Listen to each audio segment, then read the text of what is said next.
What's going on, everybody? Hello, and welcome to the first ever Shelf Shock Rewind Awards of 2022. I am so stoked to be here, and we are seeing down the barrel of something that we've been planning for months and months and months. Hopefully, Steven unmutes in just a second, and just so everybody knows that you're here. Hi. Now you can say hello. Hello. Hi. Steven is here from... Go ahead. I like to play. I was just going to do a Wayne's World reference, guys. Do it. We're all about Wayne's World references. But yes, we're here. Welcome to the inaugural Shelf Shock Rewind Awards. It's, as Ryan was saying, months in the planning, and we're finally here on the night, finding out a bunch of winners from many categories. It's exciting. It is exciting. We have put a lot into this, but I would be remiss to not highlight the amount of people that have also assisted in doing this. We have almost 50 people that were involved in our creator selection committee. All of those fine people helped narrow down the list of, honestly, I don't even know the eligibility pool. That's something we should have figured out. I guarantee there was at least 600 or 700 releases that came out last year, and it's probably more than 1,000. And they narrowed all of those down to all of our categories that we all voted on just for tonight. But it's not just the CSC. We could not do this without the entire community. So thank you all. We got in literally hundreds of votes in this thing. And it is really only going to have the integrity because of all of those names attached to it. So thank you to everybody that's watching and everybody that participated. Yes, most definitely. This all started as a project about the community. You know, we wanted to make sure as much of the community as possible could have their voice heard. And you know, we hear a lot of people mention a lot of the same titles, but we wanted to make sure that everybody's voice could get in there. And of course, we had write-ins. We had a lot of write-ins. We have tons. We were surprised at how many write-ins we had. And yeah, it ended up being a really great turnout. And looks like we're getting a lot of good stuff in the chat. You want to look at some of that just to get? First off, I'm going to go with D. Sibner here, who says 10 years from now, this will be a widely streamed event on Netflix. And I can't wait because it will be a better air-conditioned event and I wouldn't be sweating already. Yes.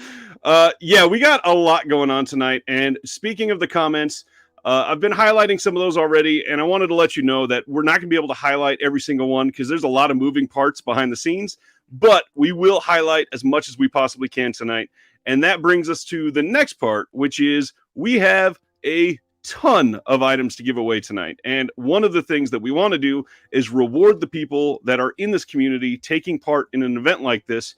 So at various times during this event, there will be a trivia question posted. What we are going to do is that when you are seeing this trivia question, the first person to get it right in the chat is going to be the winner for that question. And we're not talking small giveaways here. Steven even has a wonderful infographic to hold up for all of us. And it's pretty fancy. Why don't you tell us what we got coming? Well, of course, you know, first of all, we got to thank the people, the outlets that were giving us these great prizes.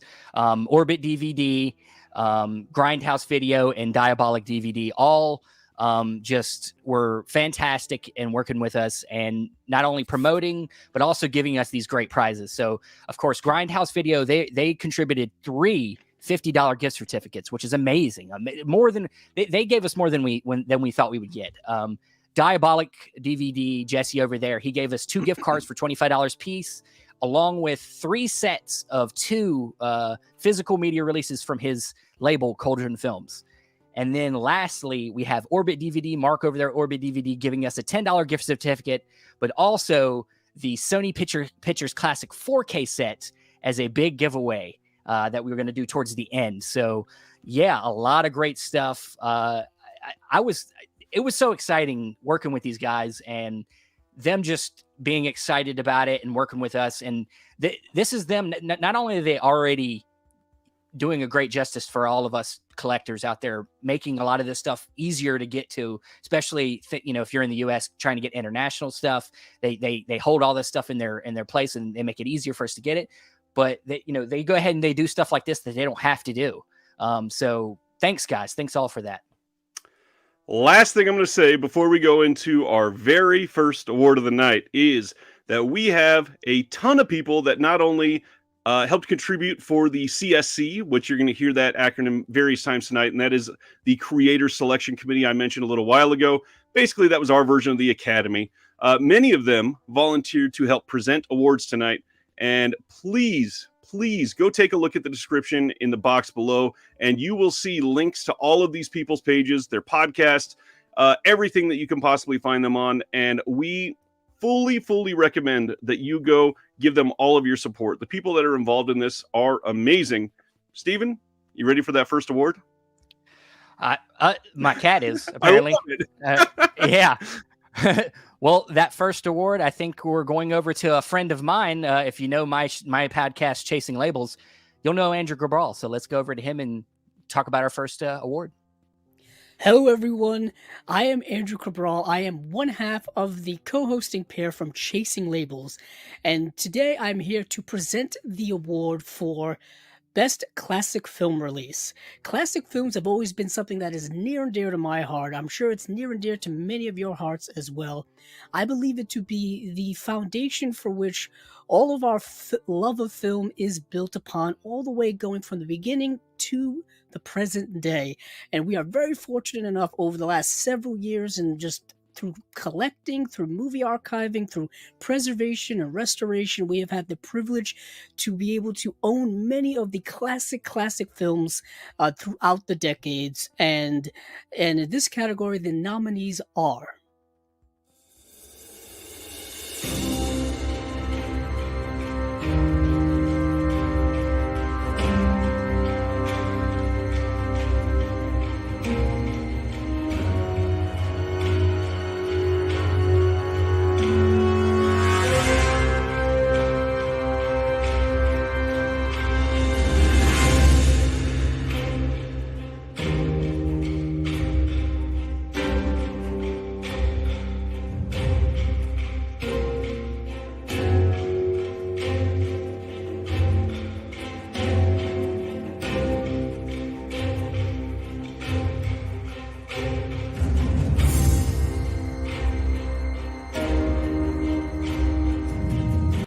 and the winners are. Well, are you ready for the winners for the classic film release? Let's see them. And the winners are. No, I seem to have misplaced where the winners are. They must be here somewhere amongst the stacks of movies that I have. Please hold on while I look. See. Oh, here it is. So the winner for Best Classic Film Release according to the community is Vampire by Eureka Entertainment. And the winner according to the CSC is also Vampire by Eureka Entertainment. And without further ado, back to our co-hosts. Yes. Well, so the first award of the night goes to Vampire from Eureka, and I honestly thought the Warner Archive was going to take one of these. What'd you think? Because they had three different. I think they had maybe 2 or 3 releases in this that got nominated. They did, yeah. And Warner Archive is, of course, always been really great about releasing great classic films with great restorations. And I really did too. I thought there was a big fervor for a few of them, but Vampire is a big classic silent film that, of course, was put out by the Criterion Collection. Yep. And then now Eureka came out with a great 4K. And I think it already went out of print really fast. So it's almost not surprising, but I'm glad it's a good release, a good film. So it is a solid release, and anybody that's looking for it, it is one that I would suggest getting your hands on. Just don't overspend on it. I did want to point out, somebody asked earlier, how are we doing this with streaming across many platforms and paying attention to comments from all of these different places? We're doing our best, I promise. I can see all of the comments rolling in one place, and we are managing them. If you want to take a look at that and try to get in on the trivia, just participate. We'll let you know when you're up for it, and we will jump in on that front. And now that we're done with the classic film release, are you ready for the second one, Stephen? Yes, we have now. We're gonna kind of go to the other spectrum, and we're gonna talk about the best modern studio release. I love how we're going to go from very serious to this. And by the way, the person in the video here is in the chat. Thank you, Jeremy Long, for this. Here we go. Oh, hi there. Sorry, you caught me doing some light reading. My name is Jeremy Long, and I'm a stand-up comedian and screenwriter here in Los Angeles, California, and I'm very honored to be part of the Shelf Shock Awards for 2022. In fact, it's more than an honor, really. It's an obligation, but it's an obligation I'm happy to fulfill. I'm here to present to you Best Modern Studio Release, which I think is a very underrated category because although we all look forward to great, beautiful new restorations of some of our favorite classic films from some of our favorite boutique labels, we can't forget about all the brand new films that just came out last year, and some of them got some pretty beautiful releases. And you know, I think this category and these nominees really reflect some of the best films of 2022. So without further ado, the nominees are...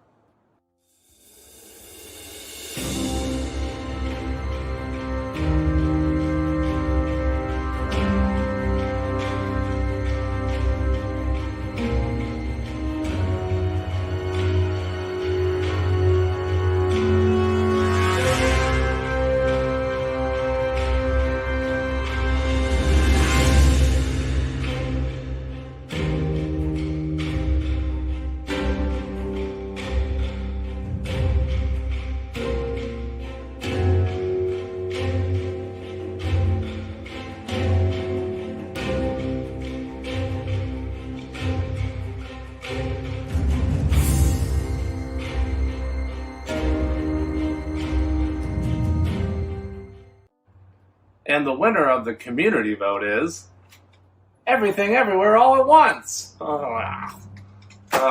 So that's great. Let me get rid of these stupid things. And the winner of the Creators Selection Committee vote is Everything Everywhere All at Once again. It wins twice because it deserves to. And let me tell you something, ladies and gentlemen. You don't get one of these without seeing some bullshit. And this ain't no bullshit. Everything Everywhere is the best movie of 2022, and it deserves these awards. Back to you, Ryan and Steve. Oh, man. I love the production value on that. I was afraid he was going to use that. Well, you didn't get the After Dark cut that I got of the video, so we'll talk about that later. But either way, Everything Everywhere All at Once, one of my favorites from last year, and I love this movie. Yeah. Here, I'll match yours as well. Here's the back of the steelbook. Damn it, copier. But I agree. It's one of the best films of last year, and I'll be excited to see how well it does at the Oscars. And I guess I saw some great comments going on while the video is going. We got to go back. Paul Huggins wants to know if Rakakuni's coming on to accept the award. Unfortunately, in his absence, he wanted to say nothing actually because he can't speak English. It was interesting. Yeah. Robert Francis was throwing out Maverick was an incredible release. Bruiser was running for Batman. Looks like John Peters also voted for Batman. Lots going on. Lots of love in the chat. And friend of mine, Aaron West from the Criterion Now podcast says this is a disc measuring contest. I love it. It is. Yeah. And I think mine's just slightly bigger. It is. It is. Speaking of Oscars, because that was something that we wanted to bring up, I think we should maybe go into our first trivia segment. What do you think there, Stephen? Let's do it, man. I won't know any of these, so I can never win. So on that front, we wanted to point out that the Creator Selection Committee, even though they voted for a lot of this, they're not actually involved. This was all myself and Stephen. So they are all possible to participate and win any of these awards tonight. So they are going to be right alongside you, but you got to know your stuff. Stephen, what are we going for in round one tonight? Round one, we are going to give away the first gift card tonight, and we're going to give away the $10 gift certificate from Orbit DVD. So that's a shipping cost right there. Or a little, more than that, but still, that's a good little chunk off your price. So go for it. And that shipping's free when you already get 3 items. So hey, Everybody get your hot dog fingers ready. You're going to type as quick as you can to this first question, and we will highlight the winner to this question now.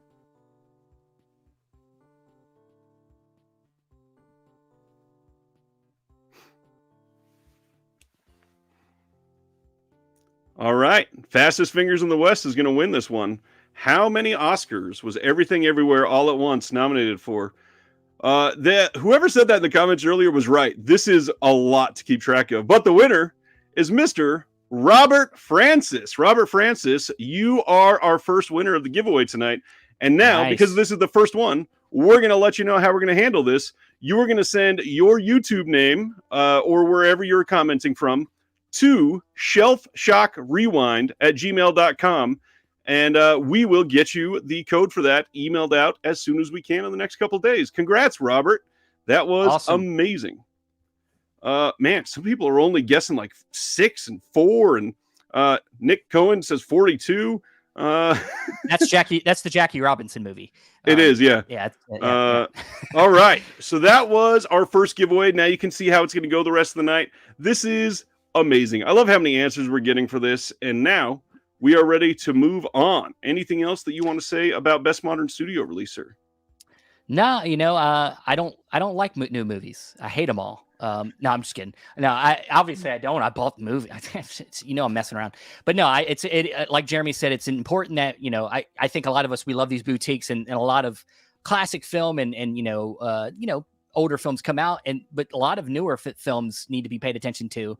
And I keep up with all of it. So I agree there. And now we're going to be talking about something that keeps the freshness of this hobby alive. And the next category that we are going to be talking about is Best New Label. Now, I don't know about you, but it seems that we get, especially since like 2019, every year we get a handful of labels that are just out of the gate impressive beyond belief. And I don't know how we keep getting this. However, as my room is a testament to, there are no shortages of films to be released or re-released by some of these labels, and some of them are just killing it. So we had the idea to poll everyone on what they thought the best new label was, and the nominees for that category are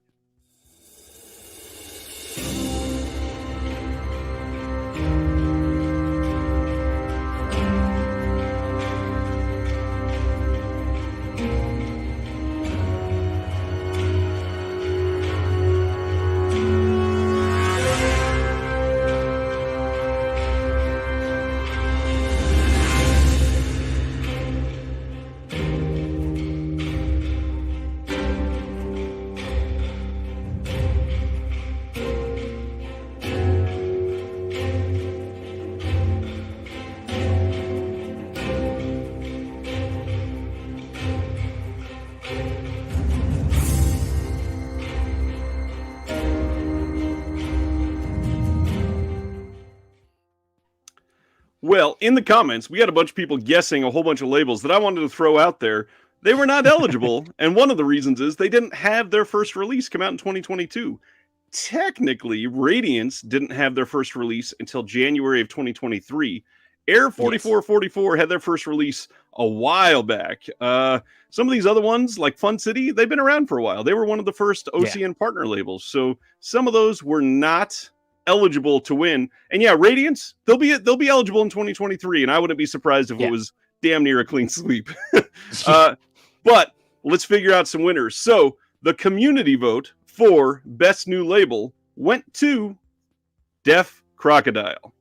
Congratulations to Deaf Crocodile. Congratulations. From the Creator Selection Committee, we saw not Deaf Crocodile, but the Best New Label is Canadian International Pictures. And there was a joke about Rakakuni, but they are actually able to accept their award. And here we go. Wow. Hey, this is David Marriott from Canadian International Pictures. I'm here with Jonathan Doyle. And on behalf of us and our third partner, A Toshinari, just a huge thanks to everybody who voted us Best New Label. Thank you to the Creator Selection Committee. It's a huge honor, starting this label. We had no idea what it was going to look like. We had no idea what the reception was going to be to Canadian cinema, archival Canadian cinema. So it's just been tremendously heartening to see how many people care. And yeah, this is a huge honor, and sincere thanks to the community and to the creator selection committee. Thanks so much. And we just want to thank some of our kind of key partners, the National Film Board of Canada, LA Film in Quebec, Zelko Entertainment, we work with on Rainbow Boys, and so many others. And of course, OCN and Justin La Liberty and everyone over there. And, Ryan and Steven for putting together this very cool award show. Yeah, absolutely. Our graphic designer, Dylan Haley in New Zealand, who's been with us since the beginning as well. Congratulations to Canadian International Pictures and Deaf Crocodile. We got a question from Jeff K in the chat. Do the winners get a statue? Unfortunately, I have children and all my money is gone. So you should know that we're like you and we have no money to give to anything else. Not even my children have money. It's for the collection in here. This is true. I'm upset that I can't win any of the gift certificates tonight. I am, as we were getting these donations, these things from the outlets, I was like, damn it, I just want to get out of this and just be a part of it so I can get that Sony Picture Classic set. And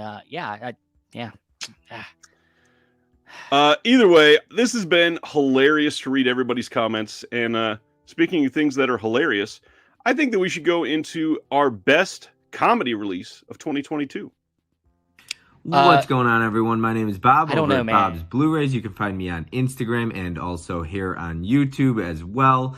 I post a lot of collection updates, a lot of movie hauls, movie reviews sometimes. I do a lot of live streams. I really enjoy doing things like that. So if you're interested, come check me out on YouTube under Bob's Blu-rays. I'm also on Instagram. Like I said, I post every day on there.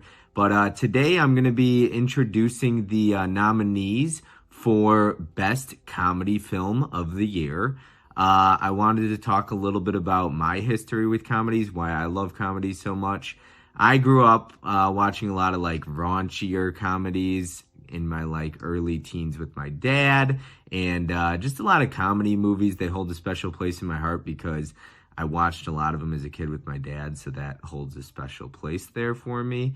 And I just enjoy a good laugh. Sometimes you just need to relax and watch something where you don't have to pay super close attention to or have a deeper film. Sometimes you just need a good laugh and enjoy yourselves and watch something fun, funny, and entertaining. And there's a lot of great comedies out there. So with that being said, for the best comedy of the year, the best comedy film of the year, the nominee.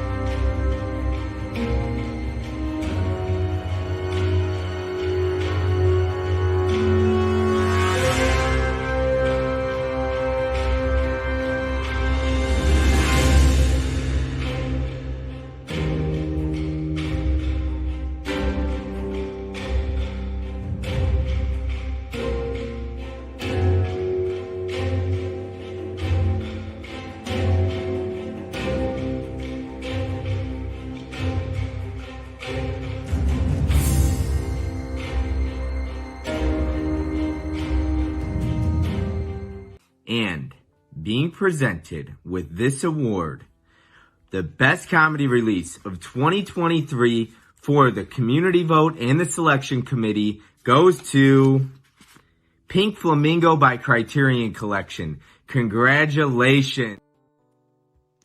Well, not really a surprise there. No. And I want to say we didn't provide him with that award. We told you we didn't have enough money for trophies. We didn't provide him with that. He got that himself. So, and thankfully, Pink Flamingo's incredible release. So many people love this movie. One that's a classic. One that is it's a special movie. This has its fans and its detractors, but it's John Waters. That's to be expected. Super, friend, Andrew, my co-host on Chasing Labels, loves John Waters. He brings him up every chance he gets. And I'm from Baltimore. So I have to like John Waters. I mean, that's where everything was started. So yeah. Checking in on the chat, there was something that I wanted to point out that was from my dear friend who's here on my show every week, Josephine, Will there ever be categories for performances in releases? I mean, maybe if we can ever plan a 23-hour show, because how do you divide those up when you're looking at boutique releases? Yeah, it's if you start getting into the movies themselves, it's going to be a little crazy. So, but maybe we'll get that Netflix deal. That would be sweet, and then we can count on a lot more. And one thing that you can count on is that it's time for our second trivia question. Mr. Billings, what are we shooting for on this one? Well, let's go ahead. Let's jump over to the Diabolic DVD. They got two $25 gift cards. We're going to give away a $25 gift card on this one. All right. This one is going to be a really interesting one because it's been joked about on either side, and supposedly the answer for this one is true, but I bet a lot of you guys will get this one fairly quickly. Get ready to type, because here is trivia question number 2.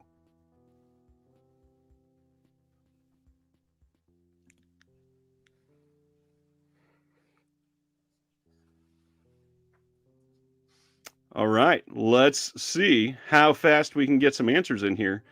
Oh my gosh, they just come in so quickly.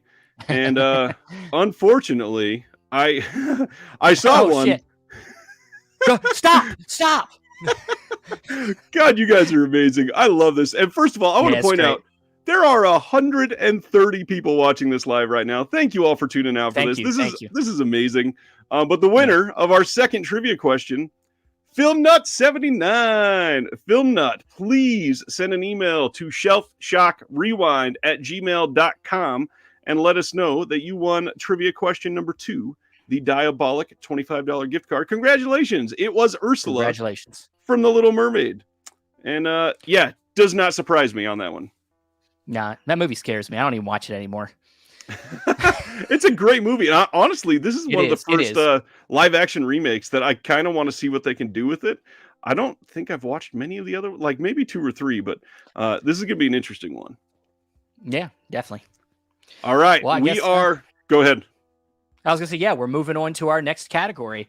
And so now we're getting into some of the tech stuff. We're going to talk about now our best audio presentation. Which this is one that I know certain people don't always pay too much attention to. So we wanted to shine a light on the good stuff. Here we go. The roar of an engine, the sound of your favorite song, or just pure, sudden, terrifying silence. Great audio presentation can bring the theater experience right into your own living room. And it is with that I'm proud to present the winners for Best Audio Presentation.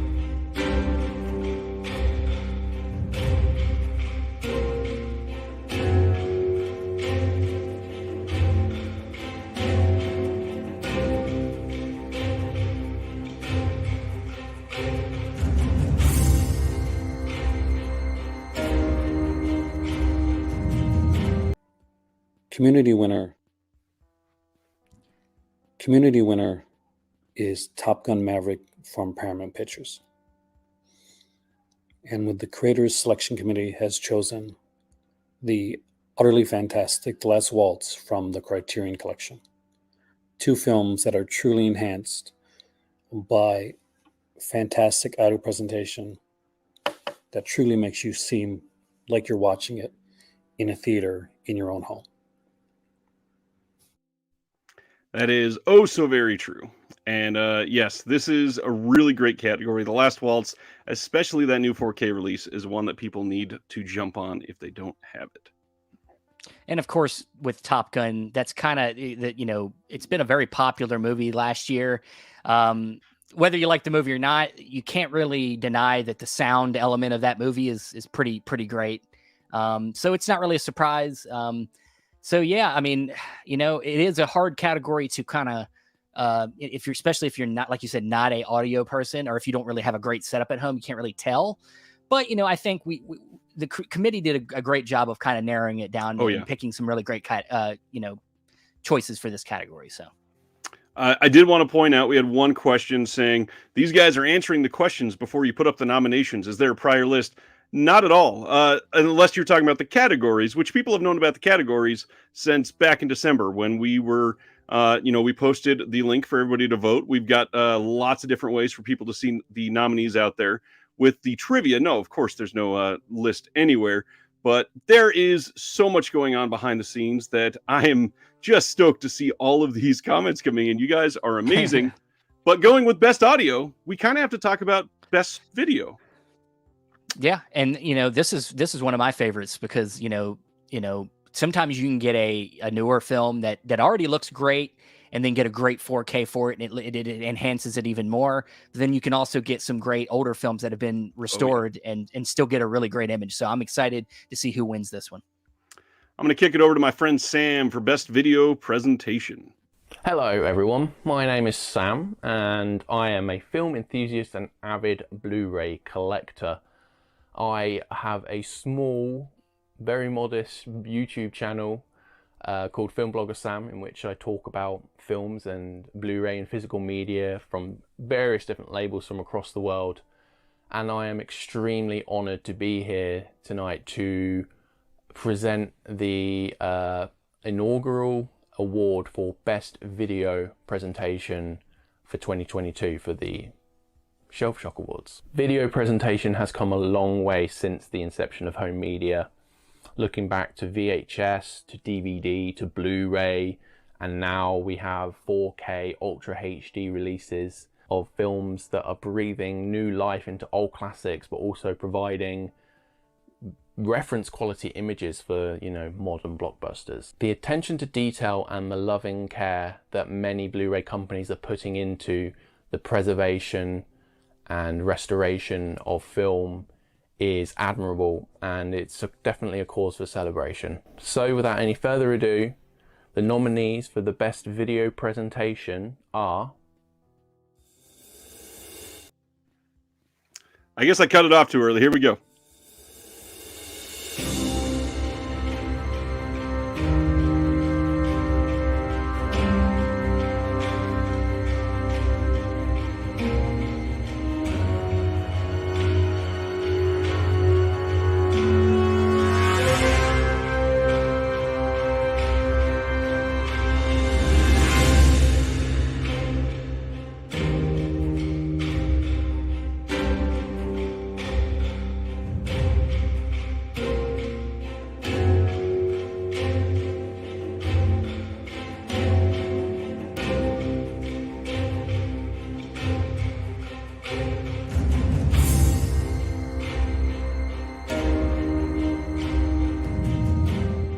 And the winner for the community vote is Criterion Collection's release of David Lynch's The Lost Highway. And the winner of the Creator Selection Committee vote is the Criterion Collection release of David Lynch's Lost Highway. Well, Lost Highway. That's a big one. Yeah, I know. It's a great release. It's come on. Let's not do that shit. Sorry. My bad. Wrong release. But I haven't gotten the Criterion release yet, but I intend to, as you can see. A great film. How did the presentation look to you? Have you watched it yet? I checked out the transfer, but Lynch is one, as I literally just talked about on my show on Thursday night, Lynch is one that you got to really be in the right mood for, and Lost Highway has just not been that moment yet. I'm going to take it and show the wife one of these months in the next coming year. But the 4K presentation, honestly, stunning. I shocked with how good it looked, and it was a great upgrade from what we had previously, including the Kino Blu-ray. It's a good release, and I think people should check it out if they haven't. We Awesome. also had led off before we went into this whole award show thing by starting a giveaway about a month and a half ago. And we had all of you in the community make a video that you would present to us, and we would share live during our show for the top 5 that we picked. And we got our first one of those that we are going to show right now from CSC member Will Dodson, who does not know how to film in landscape all the time. Shelf shot giveaway. Why do I like physical media? I get to be a curator, an excavator, a tastemaker, an innovator, and an ostentatious displayer of everything that is high art, low art, ridiculous, silly, sublime, and 103 Jess Franco films. Literally just for the reason to showcase his Jess Franco collection, which, congratulations, that is ridiculous, Will. Yeah, Will is actually, I haven't had him on my show yet, but he has been on your show many times, and he lives in my area. He lives in Greensboro. He works in the area where I live, so I got to meet up with him one day. Yes, this is an incredible collection, and the whole Jess Franco thing at the end, it is impressive. And Will is in the chat tonight. His name is Ashby Owls. Please give him some love. He is amazing. Yes. There he is. There he is. Will is on my channel the first Thursday of every single month so that we can go over all the OCN titles together. Will is amazing, and obviously you can tell by his vocabulary, one of the smartest people in this hobby, and I love the dude so much. I love the questions like, hey, Will, where do you keep your clothes? Who needs clothes when you have Jess Franco? I don't think you're going to want to wear clothes while you're watching Jess Franco. So, I mean, that's how it goes. I mean, yeah. All right. Now we're going to go into one of my favorite parts of this evening. So one of the things that we love, and we just talked about video presentation, but there's another aspect of that is a little more nuanced, and that is the amount of an upgrade for a video presentation. There are some of these films that go all the way back to pre-VHS was their last release. There's something that has made leaps and bounds in 40 years of physical media format technology, and now we're seeing something sometimes in glorious 4K. So on that front, we get a whole lot of this window of restorations that could have been in the middle that weren't there, and some of these upgrades are massive. There's a lot of stuff that is exciting surrounding this category, but we're going to start with a video from my friend Chris Haskell from They Live by Film. Welcome. Chris Haskell from They Live by Film. And for those of you that don't know the podcast that me and Adam and Zach run, we dedicate the podcast to exploring world cinema. And so the half of it is really around the discussion and kind of the critique of films. And the other half, which is very relevant to tonight's presentation, is around exploring the personalities behind the labels that we buy. So very excited to be here. I'm very excited about the category that I'm presenting. So when we think of home video restoration upgrades, this is truly a passion project within the boutique Blu-ray community. A lot of the folks that are behind the restorations are deeply passionate about capturing the spirit of the original intent of the filmmaker. We've certainly seen controversy when the film has been changed over the years at the director's behest. But there's, I think that the most important thing to take away from these restoration category and from any of the restoration work is the folks behind this are deeply passionate about producing the best quality work that captures the way that the film was intended. And the nominees for Best Home Video Restoration Upgrade are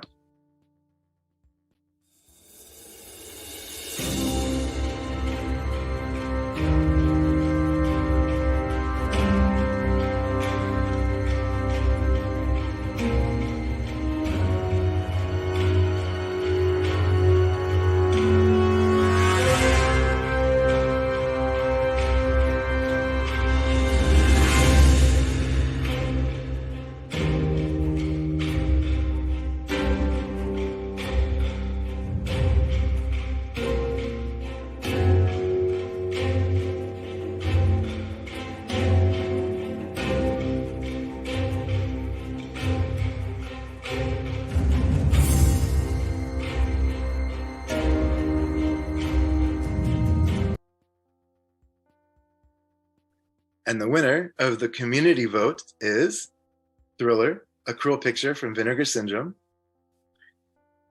And the winner of the Creators Selection Committee vote is Out of the Blue from Severin Films.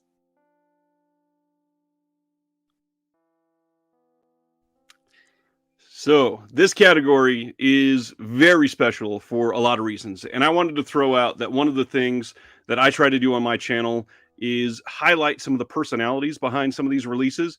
And one of the things that we don't always get to see are the personalities behind the restorations themselves. So tonight, I happen to get a couple people that you might find interesting to hear speak on one of these releases. This isn't the last we're going to hear from them, but I didn't want to put it all at once. So here is our first snippet from one of the teams behind these restorations. I'm Elizabeth Carr. I'm John Allen Simon's producer partner, both on the Out of the Blue 4K restoration and in our company, Discovery Productions. And John really spearheaded this. He's been involved with getting Out of the Blue seen from the get-go, from when he first rescued it off the shelf, and he and Dennis Hopper took it on the road in the early 80s. Yeah, it's really been a long journey, and this restoration and the re-release for the 40th anniversary, it's kind of payback for what an amazing friend and mentor Dennis Hopper was. I'm really proud to say, I mean, today people know him primarily as an actor from his later work, but that's true. Dennis was always very generous in saying to me that our release of Out of the Blue got him back as a director. The discs are amazing, and kudos to John, who put together the extras, and we had wonderful help with that too. The people who gave their time for the interviews, and like Brian Cox and Ethan Hawke and people, and our friend Patrick Flynn, who helped John edit the videos. This is so exciting to see the people behind this willing to come and be a part of this and share some of their information behind the transfer of Out of the Blue. Like I said, we're going to hear a little bit more on that tonight. But for now, I just want to bring some sort of recognition to the faces and names behind these, because one release is going to take way more sets of hands and eyes than you could ever dream of on some of these. And John Allen Simon and Elizabeth Carr deserve just the most massive amount of kudos for this release. It is an astonishing release. And if you don't have Out of the Blue, especially on 4K from Severin, but also if you're in the UK, the BFI release in this is stunning as well. Please go and check this out. This is a beautiful release. And not only can you get it on disc, they're still playing it theatrically in many places. It is coming here to Kansas City in less than 6 weeks. And I'm going to be doing my best to take myself and my wife to see it in the theater for the first time. So I am beyond stoked that Elizabeth and John would come on and just give an appreciation during this. And they're in the chat. So thanks a lot, Elizabeth, for being here. Yeah. We appreciate you so much. Yeah, I was able to talk with John a while back ago. We got an interview on with Chasing Labels, and yeah, he's just got so many great stories about his time with this film, and yeah, they've just been such a supporter, and they just like you'll hear from them that they're still paying for this whole restoration, and the love for this film and the love for Dennis Hopper and Linda Manns is just amazing, and so. Very big congratulations to Out of the Blue, and also, of course, let's not forget the other winner, Thriller, did also win restoration, and this was one I think a lot of us really wanted to see get a good release. We of course got the Synapse release, and then there was some controversy going on, and then this got there was some nice online going back and forth, and then we got this release, which is very nice. And so, yeah, great picks for best home restoration. Yeah, Vinegar Syndrome absolutely killed it for that release. The amount of discs that are in that are astonishing. The extras on both of these releases in this category are just make it all worth it. If you are on the fence on either of these, there's no reason to be. They're both amazing. No. Agreed. Mr. Billings, you want to take us to our next category? Sure. So our next category is going to be best animated film release. With animated film, the thing that's great about it is it's not really a genre, it's a medium. It's another way to tell stories. And of course, no matter where you go in the world, everybody's got their own style of animation. You know, and you know, we have our mainstream animation with, you know, things like Pixar and Disney, but then you can go to Hayao Miyazaki stuff in Japan, and just all over the world. There's also so many different ways to tell stories with animation. And I think that this year's nominees, we get a little bit of everything. So with that said, this year's nominees for Best Animated Release are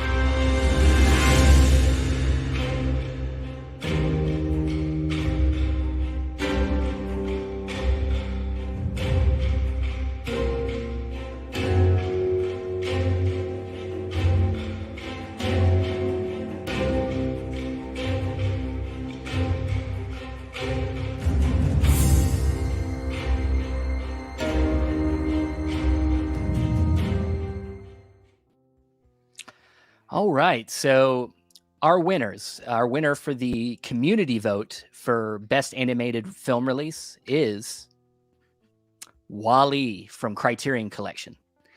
And the CSC, the Creator Selection Committee choice, is WALL-E from the Criterion Collection.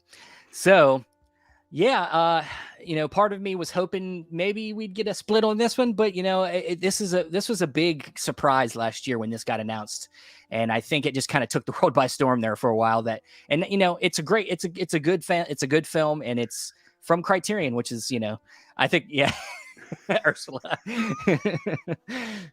Oh man, oh, that's amazing. Yeah, so the hard part with a lot of these tonight is, unfortunately, Criterion and Vinegar Syndrome have huge fan bases. So if this is one thing that can be an indication for next year, if we get to do this again, make sure you rally all your friends that love physical media to get on the train and vote for next year's Shelf Shock Rewind Awards, because some of these, I'm not going to say they don't deserve it, because all the releases that are nominated tonight are amazing. But beyond that, there is more to some of these stories. And WALL-E obviously has had a swath of releases over the years, being a Disney title. And I would have loved to see it go to somebody like Deaf Crocodile. This has been a really interesting year for animation, and they're all kind of amazing. And just to get nominated, I know it's the cliche thing to say, it's just an honor to be nominated, but it would have been nice to see some of these other ones. And yeah, it's one of them. It's also, animation's one of them things where I think some people are into it and some people are not. Right. And so there is I think a little bit less of maybe a knowledge base, and maybe we can improve that better next year for our, you know, with our CSC, maybe get a little bit more people that are involved and really focused on animated films and make that a stronger category maybe for next year. So. Absolutely. So now let's go back and watch one of our second videos for the giveaway that we were doing. This is another one of the Why I Love Physical Media videos, and a reminder that one of these is going to win a $50 gift card to Grindhouse Video at the end of the night. And this was video number 2 from Film Illiterates. I collect physical media because I like owning the movies that I love. You can own them in the highest possible quality. Often I like digging into the bonus features. I think your collection can say a lot about you also. And these days there's such a wide variety on Blu-ray. There really is something out there for anyone. You want Kiki's Delivery Service on Blu-ray? You can get Kiki's Delivery Service on Blu-ray, and no one can ever take it away from you. Ha! I love the zoom. Into my soul. Yeah, one of the great jokes about physical media. It's never going to go away. This is never going to get taken away from me ever.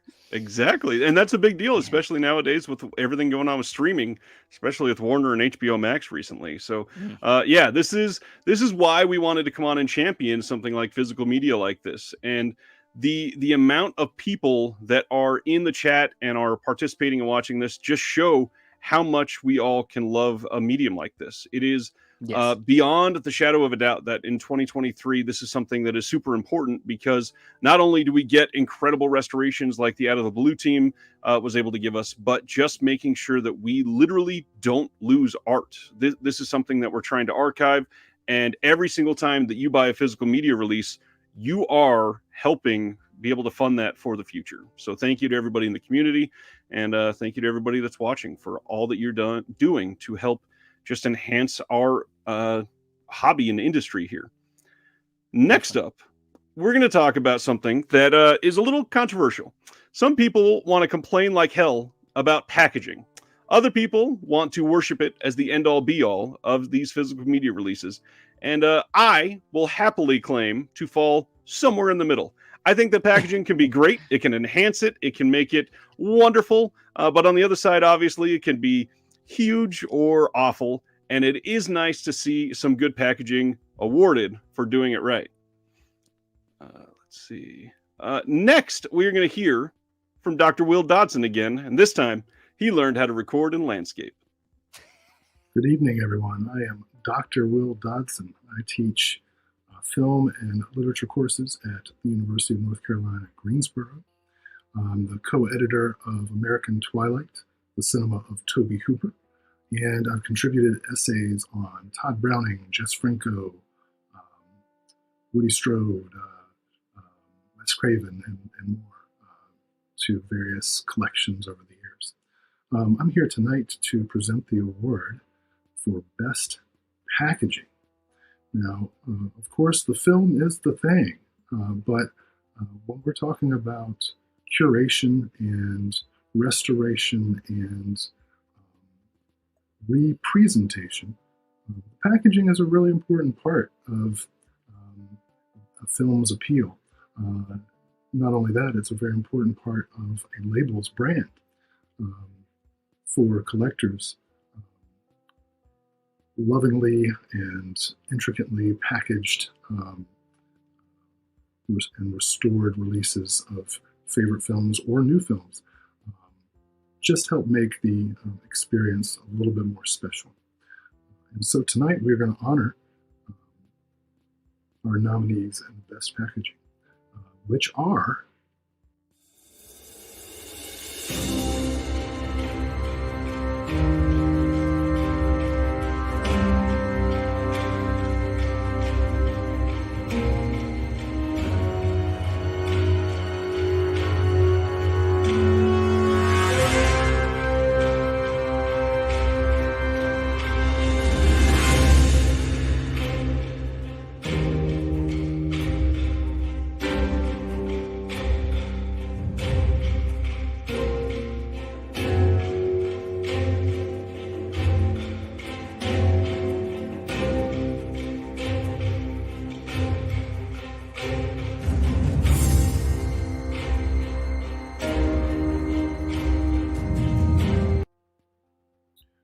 and the community winner of Best Packaging Design goes to Cloak and Dagger, Vinegar Syndrome.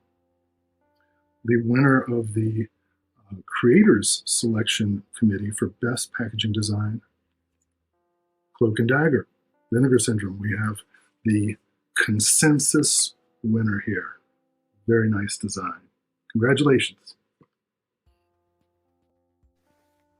One of my favorites from the year. I love the way that this is designed. I was one of the ones that was acclaiming this from day one. This is one that a lot of people were against when they first saw it. I don't understand why. What did you think of this one when it was revealed? No, I loved it. I think that what's important about it is that it helps enhance the experience of what you get. You know, like it's not only, do you like nice rigid hard box and stuff, all that stuff? Yeah, but it needs to, the visuals of it and the way it's designed and how it's laid out is important to the experience of what you get with physical media. So I think that this release really does that and it's very much deserving. I would fully agree. We are finally starting to see some comments on people noticing certain things are not nominated so far. So I wanted to throw out some of those. For example, No Love for Freeway is disappointing so far from Psychotronic Cinema. I will let you know that Freeway did get some write-in votes on some of the categories. And then a lot of people that are shocked that some of these, like, let's see, The Wolf of Wall Street should have been in the mix. It was. It did get some votes. Unfortunately, it just didn't get enough to win or be nominated. Now, some of these, because we started the nomination process in November, they weren't released yet, so people didn't have them in their hands. But voting went on all the way through January 15th, so there was plenty of time for people to vote on them. Everybody got a fair shake, and it could have been incredible. And it was. This is an amazing release, and all around, I adore every aspect of this. The whole making this look like a game cartridge on the inside, just stupendous. And also, we're going to hear some more about the design for this in just a little while. But now, it's going to be time to look at another one of those Why I Love Physical Media giveaway videos. And here is Brian. Physical media. Oh shoot, I already messed up. The rule says I have to stand in front of my collection. I'll allow it. With physical media, you get to keep these classics forever. I'm sure most of these you loved since childhood. Without physical media, how else am I going to show these masterpieces to my friends and family? It's Pat.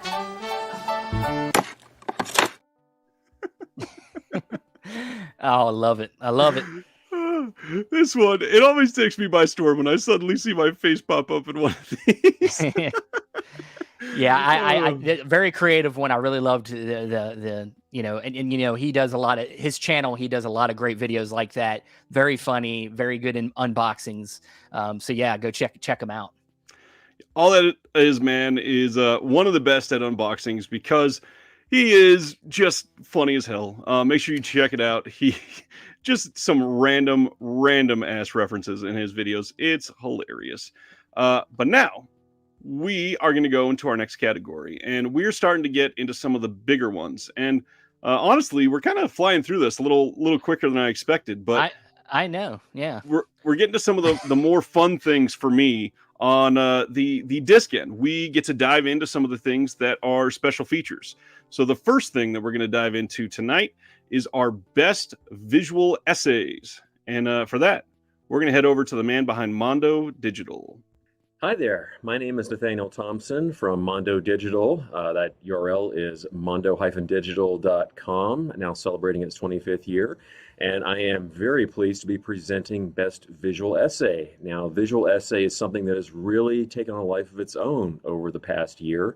It's become, I think, one of the most beloved video extras out there. We've seen some of our favorite commentators and documentarians taking part, and really the imagination is kind of free to do whatever it wants with these, as you can sort of pick apart any kind of theme or actor or director that you want. And we have seen some really stunning ones in 2022.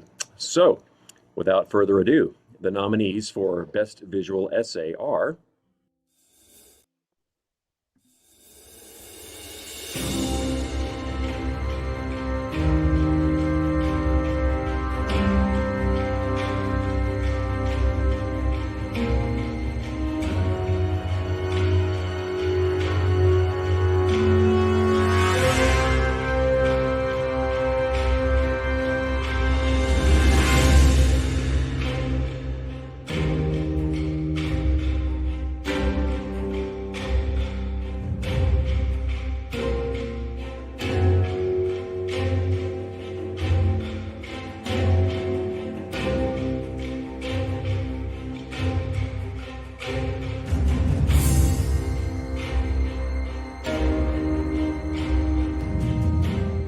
and the community winner for Best Visual Essay is, let's see.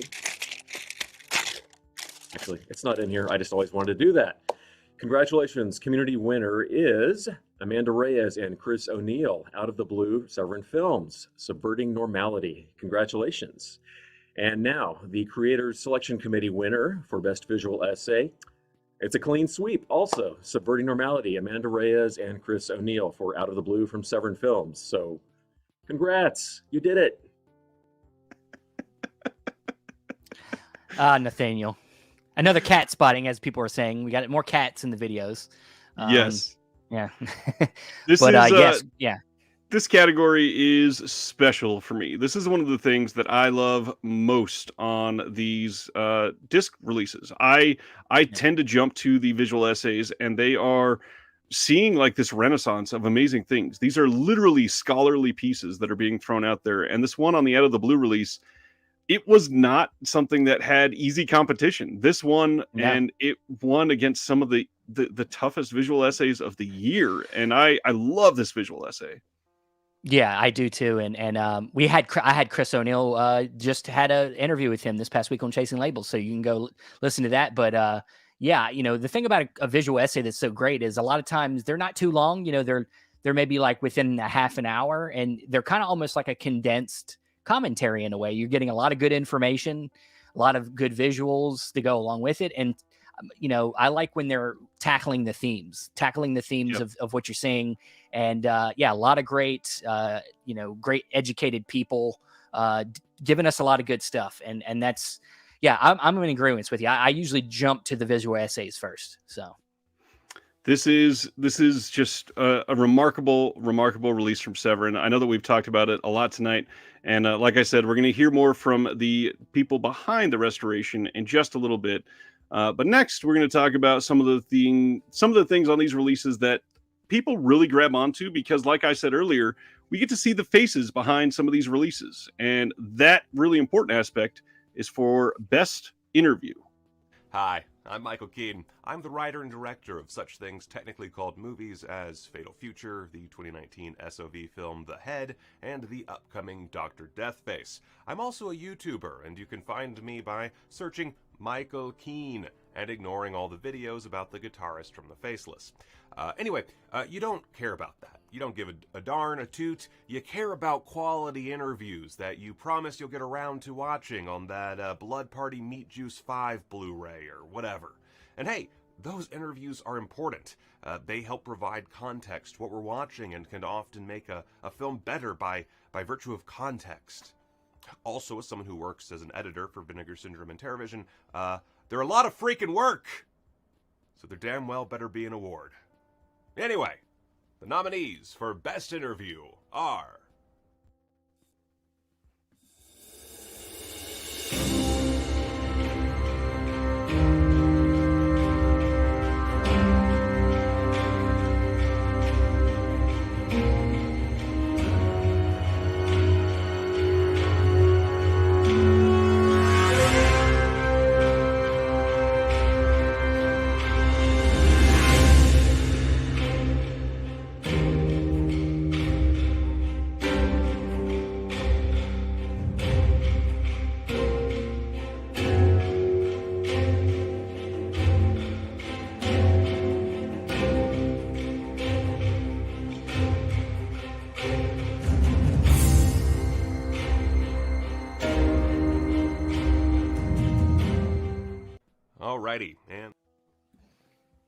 Alrighty, and the community winner for Best Interview is...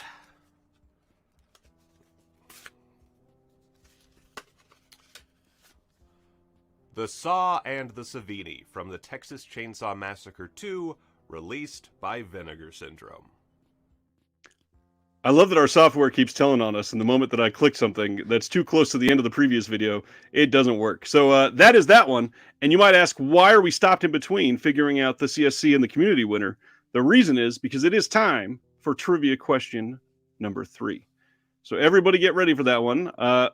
Before we do, I gotta point out that I remember you volunteering for this. Stan Geezy wants to know, where are the song and dance numbers? I had you listed 6 times already, and you're just like not holding up your end of the bargain. What's going on? Oh, I'm literally in a box right now. I'll. All right, trivia question number 3. Please get ready for this. You are going to be typing in the chat to see who wins the next giveaway, which is for...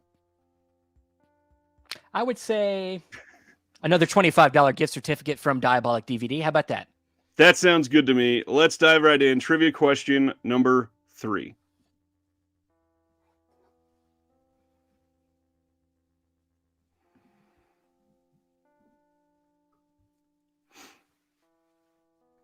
All right. Let's see. There's probably about 900 answers being typed right now. Oh man. The autocorrect that is getting some people. I think we have to give it to Mr. Dr. Will Dodson, who got Night of Hutta Living Dead. We'll give it to Will Dodson. Congrats, Will. That will forgive you for recording in portrait earlier on that first video, and I won't make fun of it anymore. Good man. All kinds of people getting this one. Nice. Stefino. Oh man, this is fantastic. And Andrew Furtado, Severn Films, says Happy Gilmore. Almost. That was almost close. It, but he did Night of the Living Dead first, sadly. Yeah. That was amazing. Price is wrong. The price is wrong, Andrew. The price is wrong. Let's find out who won for the CSC. And the Creators Selection Committee winner, I worked on that, is... I don't have another one of these for the gag. Conversation between John Waters and filmmaker Jim Jarmusch from Pink Flamingos, released by the Criterion Collection. Congratulations, companies that don't care about my opinion. Yeah. Gotta love that personality. Thanks, Michael. Yeah, I do. Yeah, couple great winners. We got more for Pink Flamingos, the great interview in there. Not surprising, two directors talking. That's always good. And of course, the interview with Tom Savini, really good. Get to see a lot of behind the scenes of what he did with makeup work and stuff with that, and prop work. And yeah, really great. Which is a great one. And I will throw out there, if you have not checked it out, the Scream Factory release of Alligator. Excuse me, I've been drinking a lot of water. Alligator. You almost sounded like an alligator right there. Alligator. Yeah. Alligator that has the interview with Bryan Cranston. It is such a wonderful, rare type of extra to get that. For anybody that doesn't know the story, he was a PA on Alligator, literally like for what year was it? Like 40 years ago almost. And he came back and did an interview about being a PA on Alligator in 2022, which is amazing. Like, for somebody like Bryan Cranston, that shows just how dedicated to his stuff he actually is. I will forever hold respect for him. I got to be honest. I'm astonished that it didn't win even one of the two votes. Yeah, me too. I really thought that one just because, well, first of all, because Bryan Cranston's just such an awesome dude, and that he is a popular man in popular culture. I thought just that alone was going to give him but shout out to Justin Beam who did the work on that. So yeah, great release. Absolutely a great release. And speaking of great releases, we're going to go into our next category, which is one that has truly taken off in recent years. And what we are looking at now is our best martial arts release. Now, there are a slew of releases that are just astonishing. We have multiple labels focusing on these types of releases, everything from Eureka and 88 Films. Vinegar Syndrome is even getting in the game. Arrow Video has done a handful of them. We have other Hong Kong releases coming out from Air 4444 or whatever their name is today. And, a whole bunch of others. Now, not all of those are martial arts releases, however. And I really love that we highlighted some of the greatest for martial arts releases, because these are truly, truly enjoyable films that are able to capture just this lightning in a bottle from decades ago that I think people are finally discovering in 2023 and falling in love with. So, without further ado, the nominees for Best Martial Arts Film Release of 2022 are...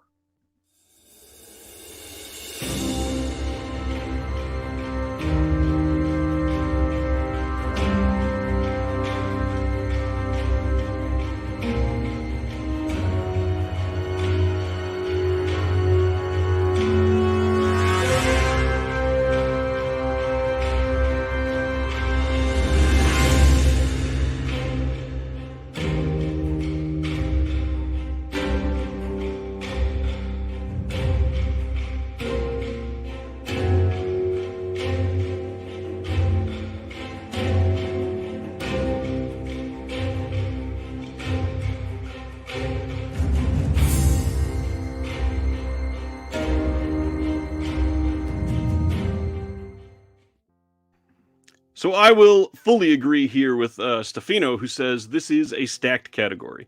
This one Most is definitely. tough because they could have easily really divided all of the votes in this category. And as we'll talk about eventually, they kind of did a little bit. And I'm still a little surprised that the winner for this one, for the community vote and the creator selection committee vote, goes to Shawscope Volume 2.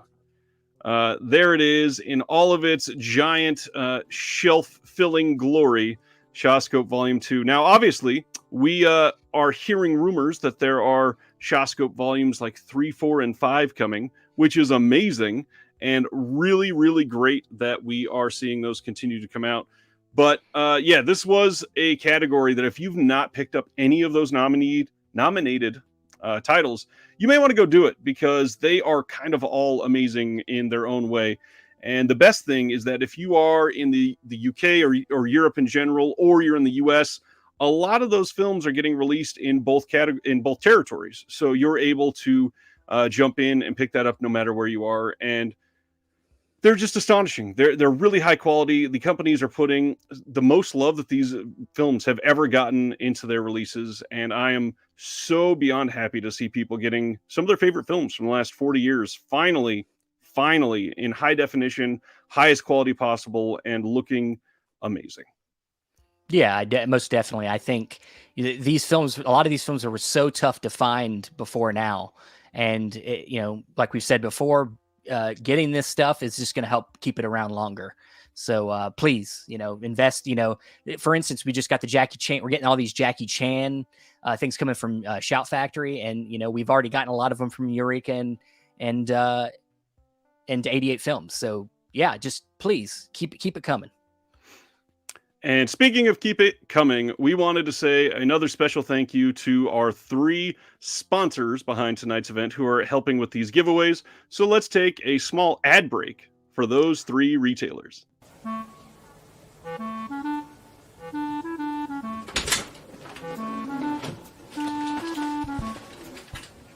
Honey, you got a package from Orbit DVD. Oh, thank you, honey. I can't wait.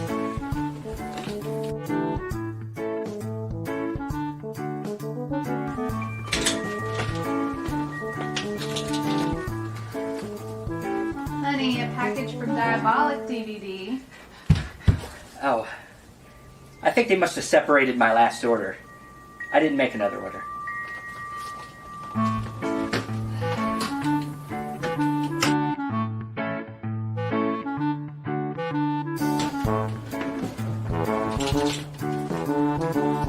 Honey, a package from Grindhouse Video. You knew this when you married me. 3 times in 1 week.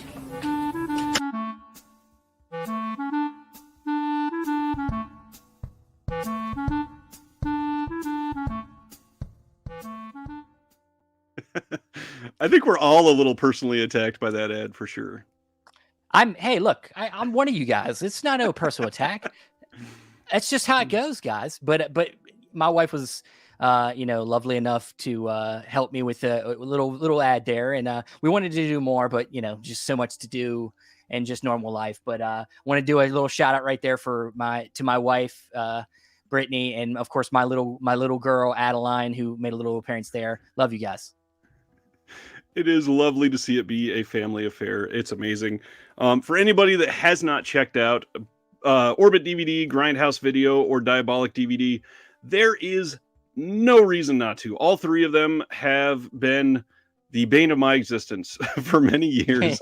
And they all have their pros and cons. They all are just beautiful people. They know that we are collectors that love these releases, and they want to do their best to respect those releases as they send them to you. And they all are, carrying some of the best releases out there. And if you haven't, please go look on the website, see what you can find, because they are all amazing people. Mike at Grindhouse and Mark at Orbit DVD and Jesse from Diabolic and Cauldron Films and now Neon Eagle on top of all that. They're all wonderful people. And if you are not buying direct, those are the next best options. Most definitely. Most definitely.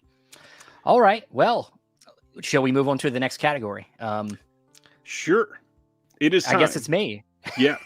Yes, it's me. So the next category we're going to do is best commentary. And once again, this is one of my favorite supplements on discs. It's one where, you know, a lot of times after I've watched a movie one time, I come back to it and I really want to hear some of my favorite voices talk about the film in depth, where I can get you know, context of the actors, where they were in their career at this moment, or you know, if there was any kind of behind the scenes turmoil on the set. You get to hear a lot of that stuff. And, you know, sometimes you even get the people involved in the movie themselves doing the commentaries, like actors like, you know, Tropic Thunder, where one of my favorite commentaries, where you get all three actors with Robert Downey Jr. coming back doing his character from the movie, because he doesn't break until DVD commentary. So with that said, let's get the nominees for best commentary.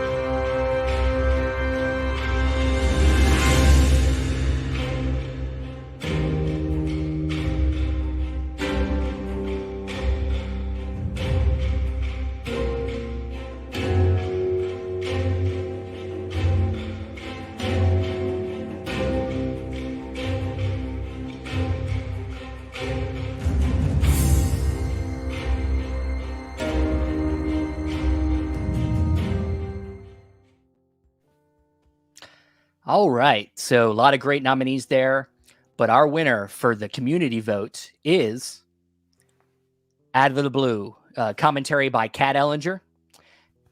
And the winner for the CSC winner, the CSC winner for best commentary is Out of the Blues, commentary by Kat Ellinger.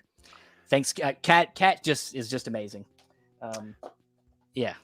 Kat is amazing. She is a wonderful person, and to share more on their feelings on that, now let's go back to some people behind Out of the Blue. As everyone knows, our partner in the U.S. release of the restoration is Severin, yes, and David Gregory and Carl Daft and Josh Johnson, Andrew Furtado and Kira the Juness have all been great collaborators on this. Carla did some terrific extras too. The Amanda Reyes and Chris O'Neill visual essay, Subverting Normality, has won Best Visual Essay from both the community vote and the creators selection vote. Oh, that's great. Yeah. The next thing, Kat Ellinger for Best Audio Commentary also won for both the community vote and the creators vote. Oh, great. That's She's been exciting. terrific. It was really, she had written a terrific essay about the movie, and I reached out to her. Perhaps, though, the most exciting, on the creators vote, Out of the Blue has won Best Home Video Restoration Upgrade. Oh, great. Oh my gosh, that's so wonderful. Oh, I honestly, John, so much of this is on you. I love that we're getting a comment that says "Stop the steal." There is no steal. Out of the Blue is literally that great of a release. Again, just glad that people also loved it like we did, and I've gushed about it enough tonight, so I will let that continue to be its legacy. But there might still be some categories that it's nominated for, so we'll see later on in the show. We do have one more video that I wanted to show from the giveaway. That is from Skylar Travis, and this is about why Skylar loves physical media. This is my physical media room. The reason I love physical media is because, first off, it just looks amazing. Artwork and all that good stuff. Special features. You kidding me? Got a little bit more down here. Got a little bit even over here. What I really also love about physical media is that not all of this stuff is available on streaming. So that being said, if I want to watch something I don't want to watch, it's right here. Over and out from Kansas. Nice. I want some of these little hidden nooks to keep stuff in. Dude, I was, as soon as he sent that out, I was jealous of that setup. That setup is amazing. Agreed. Yeah. One thing that we are looking at with some of these videos is the people that you can just feel their passion for their collection. So Skylar Travis, sorry. Thank you for sending that in. I didn't mean to imply that was the last one. We do have one more of those coming up. So we have that to look forward to. Wow. This has been incredible so far. I am so stoked that people are able to see this. Will, I will fight you. Yes, that was in portrait, but it filled the entire screen. Come on. Yeah, the comments after these, adopt me. The last one, everybody just loving the collections. These are amazing. Awesome. All right. Jason says, why isn't Ryan sitting in front of his collection like everyone else? I always do that. I figured I'd make this a little special. Okay. Are we ready for the next one? Let's do it, man. Let's do it. Best annual slate? Annual slate is next. Now, this is one that you and I went back and forth on for a little while because this one's a little difficult to gauge and quantify because we have a huge spectrum of labels that put out releases that a lot of us love. And when you see these labels put out a ton of releases every month or one release every 3 or 4 months, it's difficult to compare the two and say who was quote better. But the way that we looked at this was when you look at the overall complete total label production for an entire year, who had the absolute best list of films that they put out for 2022. Now, our CSC thought long and hard on this one, and they made their nominations for this. And I was grateful to see who they nominated because this is one that could have been very difficult to gauge. And I think overall they got it pretty well gathered properly. So let's take a look at the nominees for Best Annual Slate.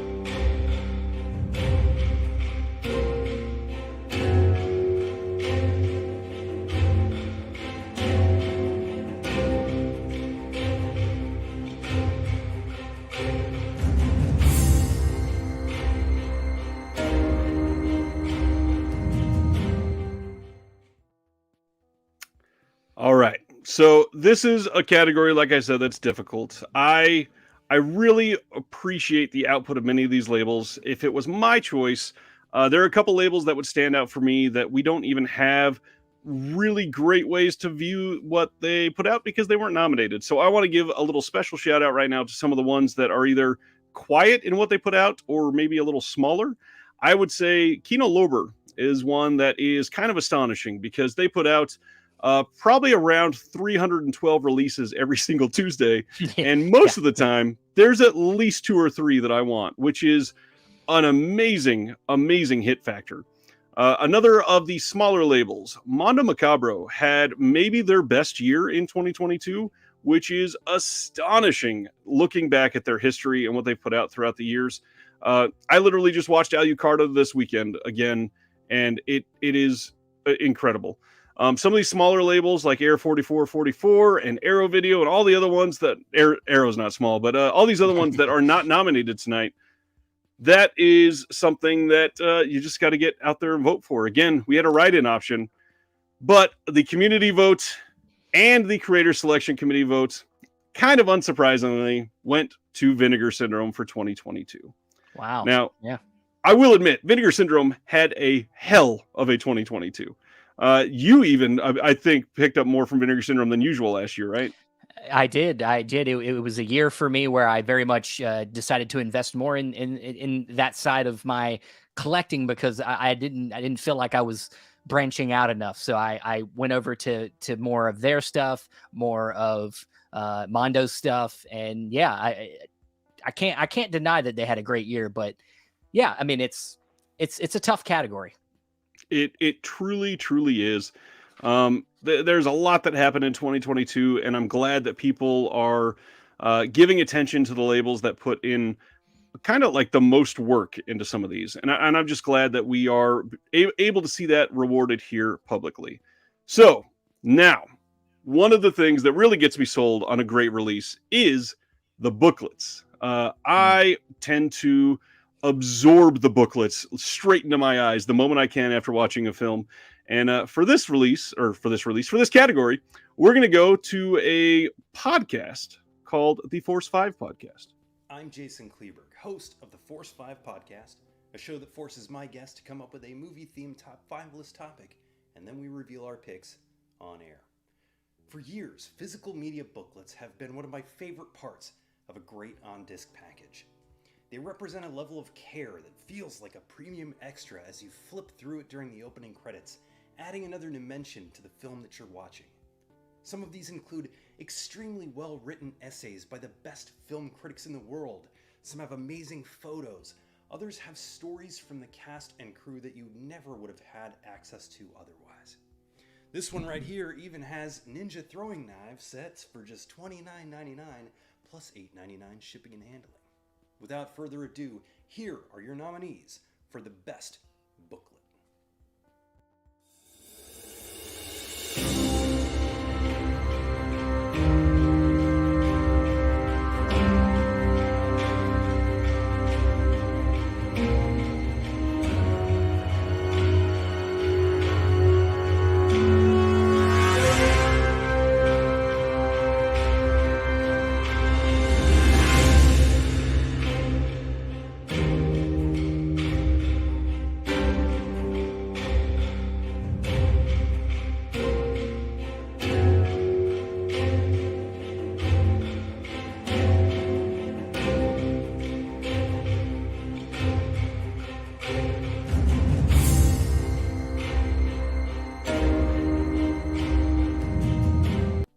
And the winner of the community vote is Drive from Second Sight Films, while the winner of the Creators Selection Committee vote is The Incredible Strange Films of Ray Dennis Steckler from Severin Films.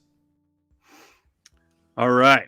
So first, yes, Drive. Like, this release is an astonishing achievement. The fact that it's that big and that we are able to have literally 2 books in it, it's kind of hard to compete with that for best booklet. It really is. As I said when I unboxed this, I believe back last year, you can knock out your neighbor with this. It's that big, it's that thick. But yeah, so many great essays in here, and of course, on with a film that's so new too, and that's what's good is that we're already, it's not an old film, but we're getting a lot of great look backs on it and written in this way. And yeah, it's a great one. And of course the Ray Dennis Steckler is fantastic as well. I love the inner, just everything going on in this thing, the artwork. It's just a fantastic booklet, and shout out to Severin, another great box set. I'm a box set whore, and that booklet in this box set is amazing. The Ray Dennis Steckler box set from Severin is it is a sight to behold, and I don't even know how else to explain it, but I am so beyond thrilled that Steckler got some sort of recognition with this one. And Severin, the work that they put into this booklet and the box sets that they've been doing for the last handful of years, again, it is impossible to give them enough recognition for what they do on their box sets. No, you can't. But we'll give an award for it later. I love that. If only that was a really great segue. But first, we need to talk about the film Drive, because it's time for our 4th trivia question. And we are going to give that out now. So if you are not, get ready to type, because we are giving away what this round, Stephen? We are now to our $50 tier. So we have we have a $50 gift certificate to give away. So get ready for it, guys. This is from Grindhouse Video. So $50 to Grindhouse Video if you can answer this question appropriately first. Here we go.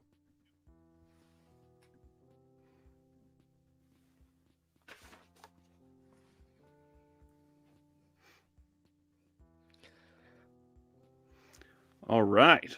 right. While we're getting answers on this one, I want to throw out Poppy Padre says the director of Drive, which is Refn, of course, restored the first film on the Steckler box. Isn't that cool? He's doing that a lot on a lot of these, actually. Let's see. We have... Wow. Psychotronic Cinema is handily the first person to get the answer for this correctly. That is James Salas. Yeah, that's a friend of the show, Ian Schultz, who has been on the podcast. So good job, Ian. Good job. Ian, please send an email to shelfshockrewind@gmail.com. Let us know that you won the $50 Grindhouse Video certificate, and we will get that out to you. Now, this is a part of the show that is going to be interesting. We are going to break into something that... well, first, let's do our last giveaway video, and then we'll go into something a little more serious. So let's do our last giveaway. I'm Derek, and there are many things that I love about physical media. One being that it is physical, and I can hold it and show it off. I really love special features, behind the scenes, making ofs, interviews, all of these things that generally you tend to get a lot of with physical releases. On occasion, you also get access to various cuts of the film. Or you get access to things that will likely never make it to streaming. Night Force, starring Linda Blair. Moving Target, starring Linda Blair. And who wouldn't want to hold a copy of Queen of the Damned? That was the fifth and final video from the giveaway for this. And I love all of the contributions that we got for this one. And it was really hard just to pick the final five and to pick a winner for this. Steven, I've been talking to both of you guys. Steven, would you like to share who won the giveaway for our 5 videos that we selected for this? All right. So yeah, as Ryan said, very tough to even narrow it down to 5. And these all were just really good. It's almost, if we had a 5-sided coin, it would have been nice, but that's not how coins work. So, we just said we thought about it hard, and we decided to go with Film Illiterate's video as the winner for this year's giveaway contest. So he's also getting a $50 gift certificate from Grindhouse Video. So congratulations, Film Illiterate.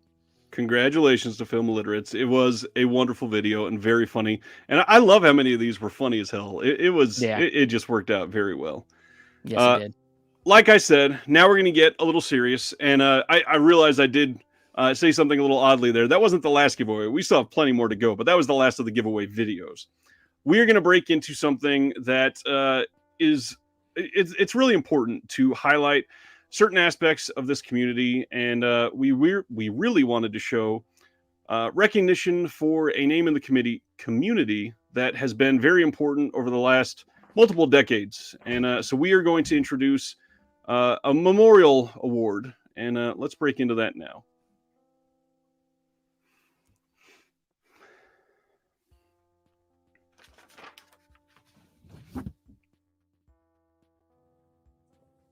Hi, I'm Howard S. Berger, filmmaker, documentarian, video essayist, and film commentarist. I'm deeply honored to have been asked to discuss my good friend and colleague, the late Sergio Mims. I was fortunate to have met Sergio some years ago, as now the norm, on Facebook. Even though I'm not a Chicagoan, I knew him as a film legend from there, what with him being a perceptive film critic for decades and the co-founder of that city's first Black-oriented film festival, the Blacklight Festival of International Black Cinema, back in 1982. Then, the Black Harvest Film Festival, which recently celebrated its 28th year of activity. Sergio came to my attention socially after I had heard several Blu-ray audio commentaries he had done for films that were part of my formative years of movie watching, namely Lilies of the Field, Watermelon Man, and Putney Swope. almost immediately, I loved his reading of the in-betweens of those films, not just biographical blather. I remember the evening I finished listening to Putney Swope, I felt compelled to look him up on Facebook and just shoot him a message to introduce myself and just give a strong vote of encouragement for superior work from a new fan. And that's when I noticed that he'd beaten me to the punch. There it was in my inbox, an introduction and friend request from Sergio, along with the high praise for several Blu-ray commentaries that he had heard of mine. Well, what can I tell you? Mutual love at first sight, I suppose. And so it went. Every time there was either an announcement of another commentary I'd done or a favorable review, there would be a post on my wall from Sergio giving his usual praise and encouragement. Pretty soon, we felt the time had come to join forces on some commentaries, such as Ronald Neam's Gambit or Gordon Douglas's Skullduggery. And it was always a pleasure. He spoke my language, which was he always had a tight beat on the directors under discussion and a keen insight into understanding the less than obvious points as to why the film was far more important than previous critical assessment. So I finally met Sergio in person last year when he was flown to LA to introduce several films at the Turner Classic Movies Film Festival. And we spent a couple of days hanging out and in between screenings, talking about life and film and simply having a great time engaging in non-critical, non-argumentative discussions. Just talk to elevate awareness and interest in personal favorites. So when I learned of his passing very shortly after, I was dumbstruck. It was very unexpected. From my perspective, I never knew anything was wrong. And he didn't let on that there was something wrong. And it just feels like a huge gap has still been dug. But unsurprisingly, the outpouring of affection, respect, and awe of Sergio from decades of friends and filmmakers to whom he had given very similar encouragement and affection was and remains immense. Sergio changed a lot of lives by just being part of them. And his passion for film held no limits, but high standards. And my understanding of cinema and its language is for the greater, since Sergio's willingness to share and discuss epiphanies and ideas. There were no limits. So this is why I'm extremely proud to be here to introduce the first Sergio Mims Memorial Award for extraordinary contributions to film critique, context, and commentary. A perfect memorial for everything that symbolized Sergio himself. And on his behalf, thank you.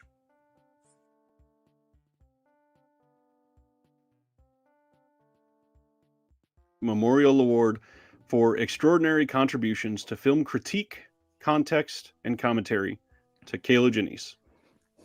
Yes, Kayla Janice is a Canadian film writer, programmer, founder of International Horror School of Miskatonic Institute of Horror Studies, an international organization that offers the undergrad level history, theory, and production-based masterclasses and has branches in London, New York, and Los Angeles, and with Micropress Spectacular Optical Publications. Kayla's work ranges from literary works such as A Violent Professional, the films of Luciano Rossi, The House of Psychotic Women, and the co-authoring of many others, to producing documentaries and special features for many of the greatest releases in recent years. And many of them releases are on our shelves right now. And one of those projects that started out as a special feature morphed into an in-depth, enthralling look at the folk horror genre with The Woodlands Dark Days Bewitched, a history of folk horror, and which went on to garnish acclaim from film festivals and film fans alike. In 2022, Kayla released a re-release of the House of Psychotic Women with more entries alongside a new box set from Severin Films. Kayla is one of the busiest people in this hobby that we all love, and her contributions are immense. We would like to say thank you to Kayla Janice for everything that she does. And in honor of Sergio Mims and Kayla Janice, we would like to encourage everyone to dive deep into film studies, and give contextual bonus features little like commentaries and visual essays a moment of your time when consuming the physical media that we love. So here's to Sergio Mims and to Kayla Janice. Thank you to everyone that contributes to these releases and encourages the expansion of our knowledge on film. We hope to honor Sergio's legacy by awarding another extraordinary contributor next year if and when the Shelf Shock Rewind Awards can continue. Thank you, everybody, for that moment of seriousness and allowing us to contribute some kind words to Kayla Janice and to Sergio Mims. I think it is incredibly important to get some of these legacies out there for people to acknowledge and see and learn about. It has been an intense year to hear about the passing of Sergio, and there were some others that hit some people hard this year, but Sergio is one that has rocked an incredible film foundation in Chicago and everyone else that knew him closely. So thank you. Thank you. Continuing on with our night, we are going to get into best overall extras package, and I'll leave that to you, my friend. Well, we've gone through, we've dived deep in with categories like visual essay, commentary, and interviews. So now we're just talking about the overall extras package, which includes everything, and not just newly commissioned things, which is what we've been focusing on so far. We're talking about new stuff, archival stuff, the booklet, just everything that was included in the extras package to make the physical media release special. So with that said, here are our nominees for best overall extras package.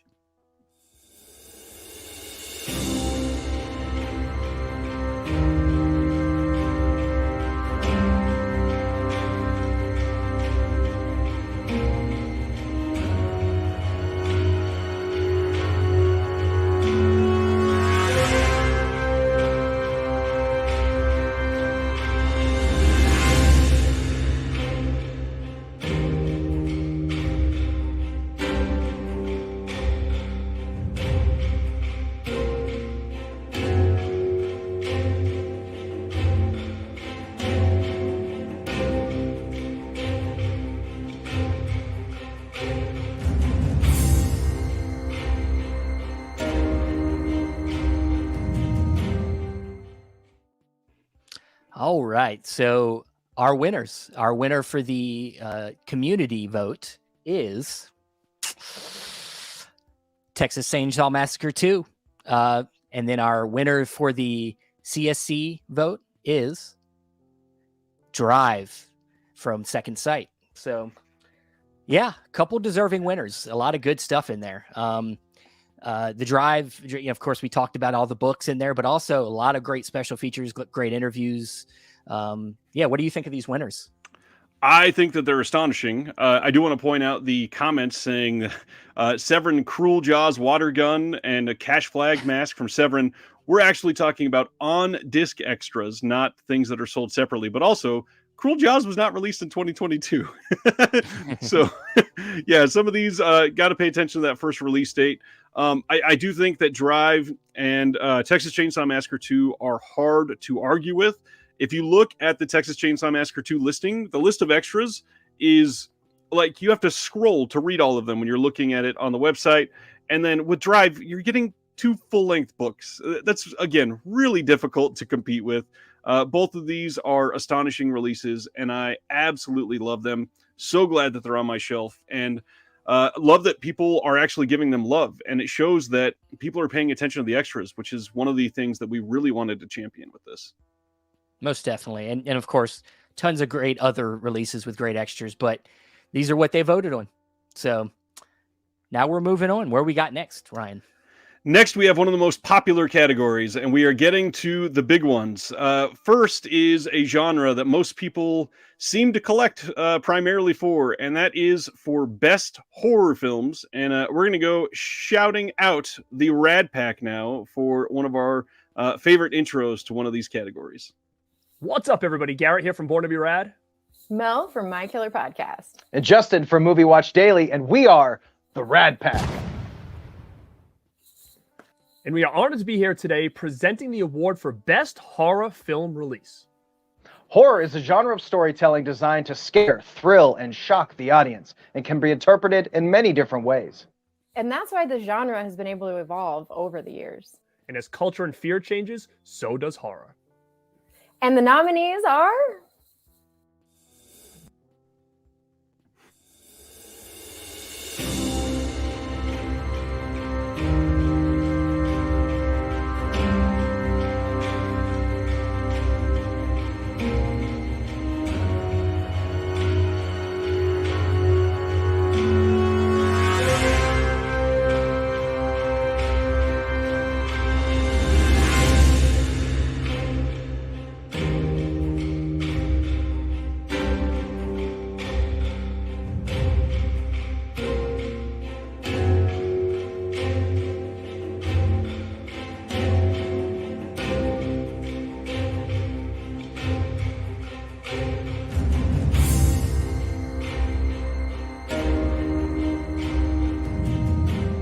And the winner of the community vote is...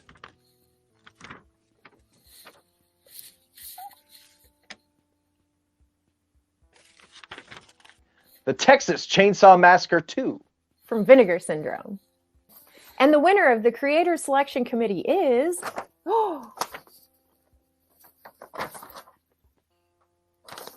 The Witch. From Second Sight Films.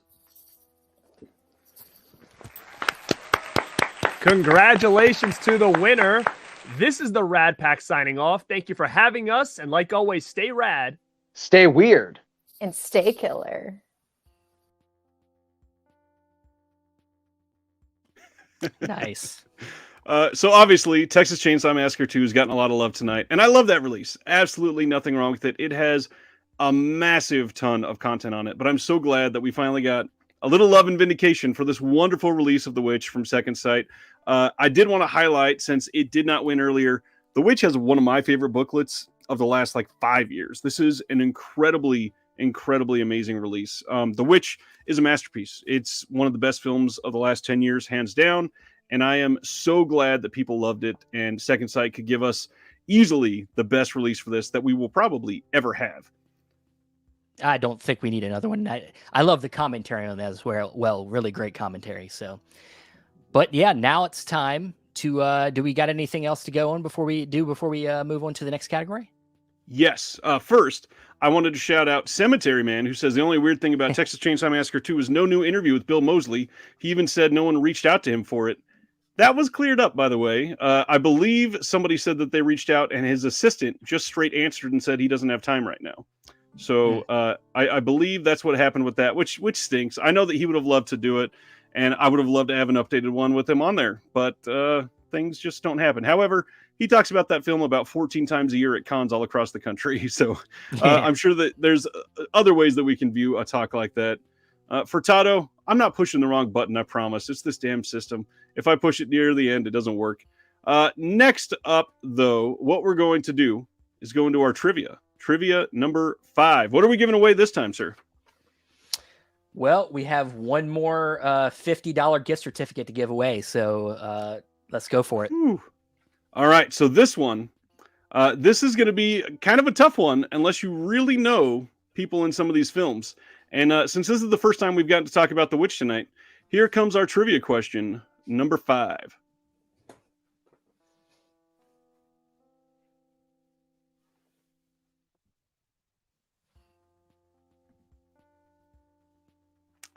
All right. Who is going to be the first one to get this? This one's tough. I wouldn't have known this one if I didn't look it up for this. Oh man, just joined the chat a few minutes ago and already won. Silent Mandible has won the giveaway for question number 5. Congrats. It is Ralph Innocent. Silent Mandible, please send an email to shelfshockrewind at gmail.com and let us know that you won the $50 gift certificate. And we will get that out to you as soon as we can this week. Somebody said a goat played the patriarch. Gary Coleman. Anya Taylor-Joy did not play the patriarch. Oh God, I want to see Adam Sandler's The Witch now. I killed that witch. Oh man, that is amazing. Oh, Cemetery Man said Ralph something. That's a good try. Yeah, that was tough. Congratulations, Silent Mandible. I'm so glad that you're a big Ralph Innocent fan. I didn't even know that was a thing. Congrats. We are moving on. And the next thing that we're going to talk about is one of mine and your favorite things, I believe. And this got mentioned earlier. And what we're going to do now is dive into best box set with our second representation from They Live by Film. Hello, everyone, and thank you for tuning in, streaming, however you want to phrase that, to the first annual Shelf Shock Rewind presentation. I am Zach Bryan of They Live by Film. I have been carried to this honor by my co-host Adam and Chris of the podcast. So what is the price of being carried this far? Well, I get to tell you fine people who had the best box set of 2022. I can't tell you how many times I have spent an obscene amount of money, and this isn't a brag, this is an impulse control problem, of different box sets that sometimes they are just, they have different cuts of a film. There are times when it's just a set of films put together, such as this, and then sometimes you get like 6 films or more together that have really nothing to do with each other, maybe besides the studio. And there has to be something to say about that. It almost feels like a lost art form when you see this craftsmanship put in. And thankfully, none of our nominees and many more have not forgotten how great a box set can do and how it can lead you to even more films that are maybe semi-related that you never considered. It's a curation that should be celebrated, and we're going to do that here tonight. And none of these companies have forgotten the mantra, your movie is only as cool as your box set. So, without further ado, here are the nominees for the best box. Cut him off himself there at the end, but here are the nominees for the best box set.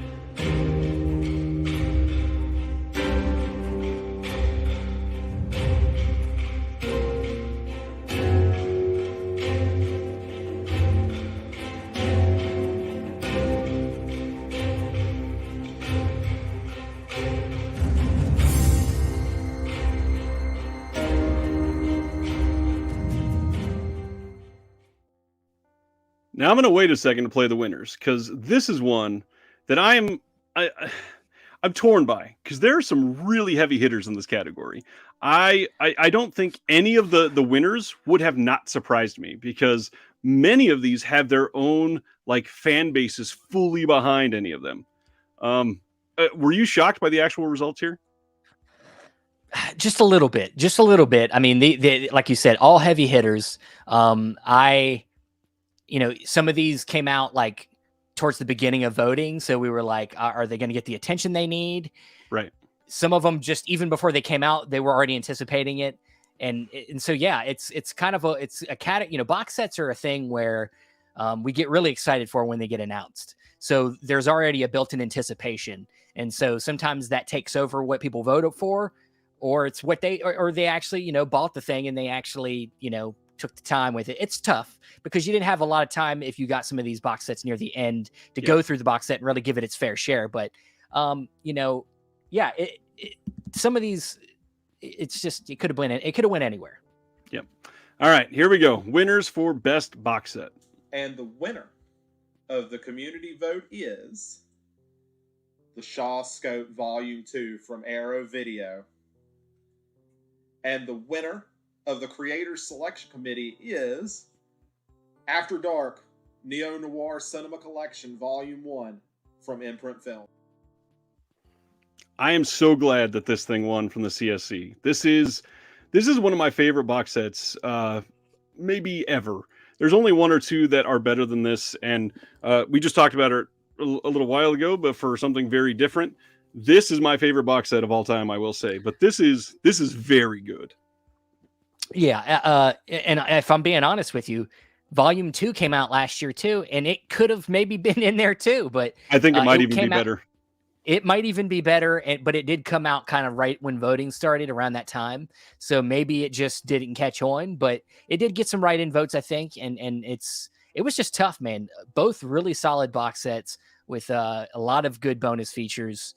That's what Imprint does really well is they do, I think for each film gave at least 3 new bonus features and somewhere in that realm. So yeah, great pick.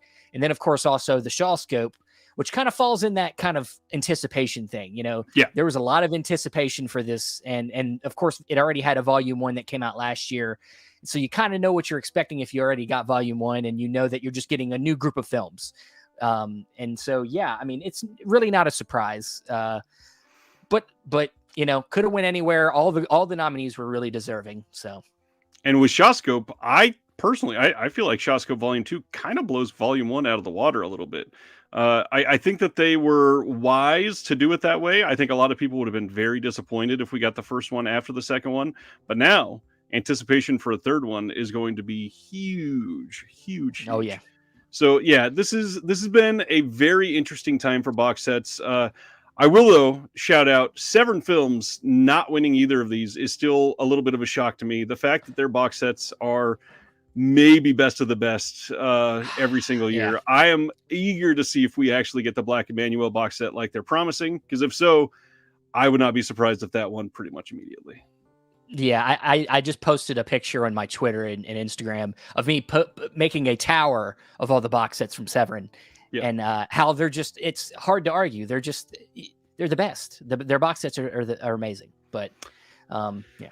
Yeah. One thing I love about box sets is some of the amazing artwork that we get on all of this. And I think it is a great time to highlight some of the artists that put their hard work and energy into these releases. So let's go into best artwork with a close friend of mine, Mr. Nathan Jones. Well, hey everyone, my name is Nathan Jones, and I talk about all things movies over on specifically Blu-rays with Nathan Jones, and I've been talking about all sorts of things on there, having conversations with friends in the community, and just doing all sorts of things. But today, I want to talk about the category that we're going to be discussing, and that is Best Artwork, which I am so thrilled to be talking about because artwork is like one of the biggest things for me. So I know a lot of people who like this industry are also fans of other physical media forms, say it is books or vinyl records. We used to pick up these covers and like just look at them and think, I don't really know anything about this, but this looks so cool. And this is the same exact thing with these movies. A lot of these things are blind buys for a lot of us, and I cannot be more thrilled to talk about the Best Artwork nominations. Artwork has always been something so creative that, we can have things that are so complex, things like this, where we can just get lost in the world that it creates. Or we can even get something that's a little bit reimagined of something that we already kind of know, and we, look at something as a different interpretation of what it looks like before. And, sometimes it's even as minimal as something that is like just perfect for the occasion. There are things that exist like that. And so, I'm really thrilled today to talk about the best artwork for this incredible award show. And anyway, the nominations are...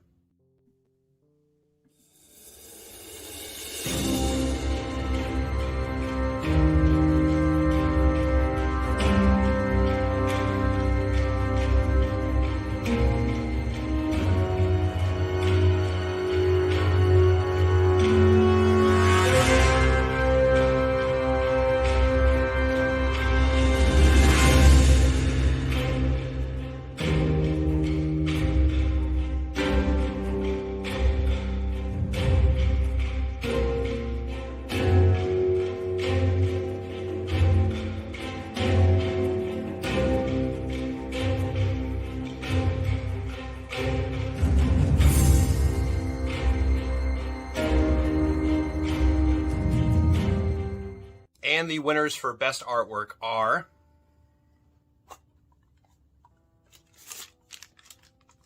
the community winner for best artwork is Texas Chainsaw Massacre 2 by Tony Stella from Vinegar Syndrome, which I wish I had right here in front of me. And the creator selection committee winner is Cloak and Dagger VSU by Haunt Love from Vinegar Syndrome. Congratulations, guys, and thank you so much for watching. I'm not jonesing around. So the artists behind these do not get enough love. Just recently, you were able to talk to Tony Stella, I believe, correct? Yes, we were. He's up from Germany, and we got a chance to have a great conversation with him. He's got such an interesting life behind his love of art and how he got to this point where he's making great illustrations like this for releases. Yeah, I mean it's great stuff. It's not often that we get to see those faces. However, one of the artists let us share some of their genuine feelings for you. So let's take a look at this video. Hey, what's up, everyone? Haunt Love here in the print studio. I want to give a massive thank you to everyone out there disconnected and chasing labels for the immense honor of winning this year's Shelf Shock Rewind Best Art and Packaging Design for Vinegar Syndrome's release of Cloak and Dagger. This is one of those films that not only means a lot to myself, but obviously means a lot to you all out there. And it's always an amazing opportunity to work on a film like that. But with that privilege also comes a lot of responsibility to get it right. And I tried to cram as much nuance and detail into this thing as I possibly could. And to see the response when it came out, when it was released, was truly humbling. So thank you so much to everyone that picked this up. A big shout out to Vinegar Syndrome and Justin Liberty for giving me both the opportunity to work on this, but also the trust and the freedom to work on this and do everything I wanted to do with this thing. It was truly an amazing opportunity. And I want to thank everyone once again for picking this up and for sharing this little bit of nostalgia with me. Peace. I love that we got somebody like Haunt Love to actually give us their face and feelings behind this, because that is so rare. Yeah. If you have ever wanted to support some of these artists, this is a great time to do it. It is getting more and more difficult every day for these artists to survive and thrive and be able to make a living for what they do. And one of the ways that you can support Justin is going to Rough Cut Fan Club, which is a t-shirt company that Justin is a big part of. And you could see the hoodie that he was wearing there, and they have some of the best artwork in the game. And I believe just this weekend they put up a release of Possession, and the shirt for that looks amazing. So if you are feeling froggy and want to be generous, go buy yourself a shirt, because that Possession shirt is amazing. So thank you, Justin, for coming on. Yeah, and I believe Tony Stella as well. A way to support him, other than, of course, just being interested in sharing his stuff around. He has a website where I think sells a lot of his prints of artwork. So you could go there and browse around and buy some artwork. Absolutely. Yeah, go take a look and buy some of these. These people are astonishing. And as far as Cloak and Dagger, we're not quite done with it. It's time for our 6th trivia question. Mr. Billings, what are we giving away this round? So now we're getting into some Cauldron Films giveaways. So Cauldron Films, Jesse over there was gracious enough to give us 3 different packages of 2 films each. So we don't know what the films are. Jesse's going to give you, it's going to be random, but you're going to get, with this giveaway, 2 Cauldron Films titles. So here we go. Celeste, the company name for that is Rough Cut Fan Club. I believe it's roughcutfanclub.com. Okay, so the trivia question for this, it's going to be the first person to answer as usual. And here we go. By the way, they're getting a little bit harder since we're getting into some of the bigger ones.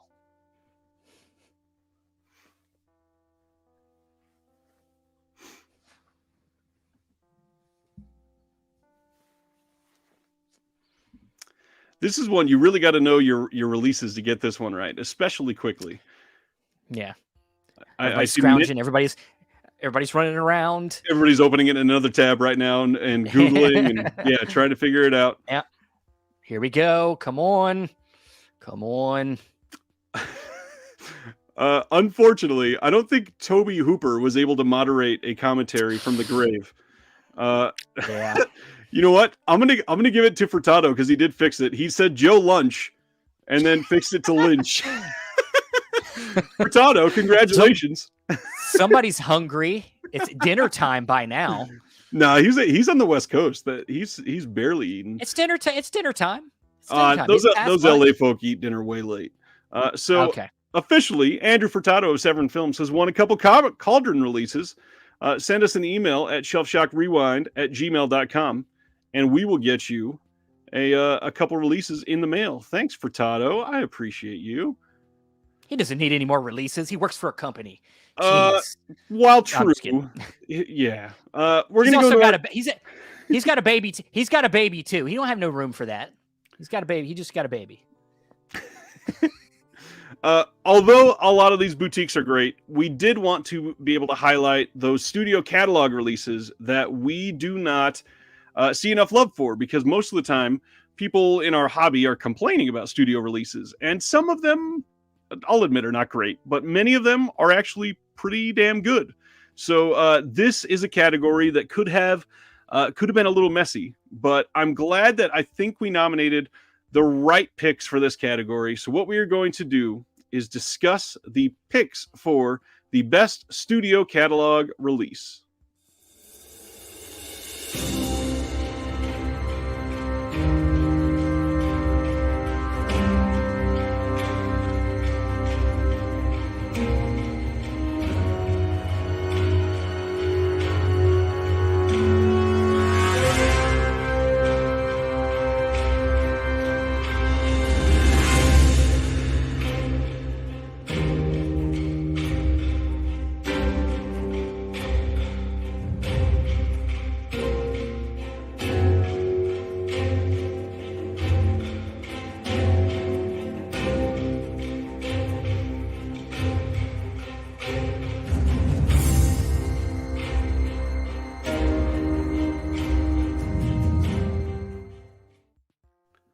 Lots of great possible winners in this one, and we got plenty of votes. We even had some write-ins on this one, which was interesting. But the community winner for Best Studio Catalog Release from 2022 went to The Godfather 4K release from Paramount, which I got to admit, it does look amazing in 4K. It is a wonderful, wonderful release. It is a beautiful presentation of one of the best films of all time, which is hard to argue with.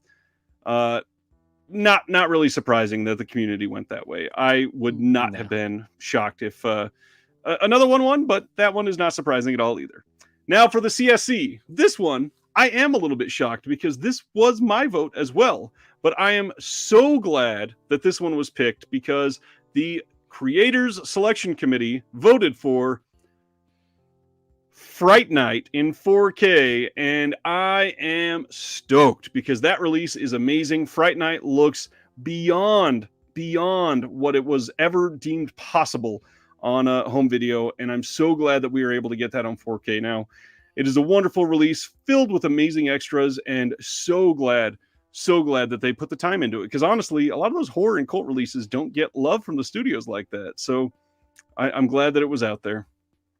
Yeah, I still need to get it. I've been hearing about this since before voting started. I keep hearing about this Fright Night release, and I'm like, damn it, I got to get this thing. I got to get it. Absolutely. Yeah, it's a wonderful release, and it seems like not a lot of people have picked it up. So I'm glad that the people that did voted in it, and yeah, it's a winner. Winner for a reason. And now, speaking of winners, we're going to talk about some favorites. Now, this is different than what we've been talking about all night, which was best, because that was voted on as far as the CSC nominating people and people voting on those nominees afterwards. This one, there was no nominees. All we did was we gave a write-in option for everybody in the community, not the CSC, to be able to respond to what their favorite labels are. Steven, you're up first. Well, of course, this could have went anywhere, and of course, this was a lot of work by Ryan to have to count all these votes by hundreds of people to tally up what all the and we got everything. We got votes for every tons of labels, even small to big, And so the community did have a consensus vote, and it is. Did you say best region A only label? Yeah. Sorry if I almost screwed that up. Region A. This is best region A label.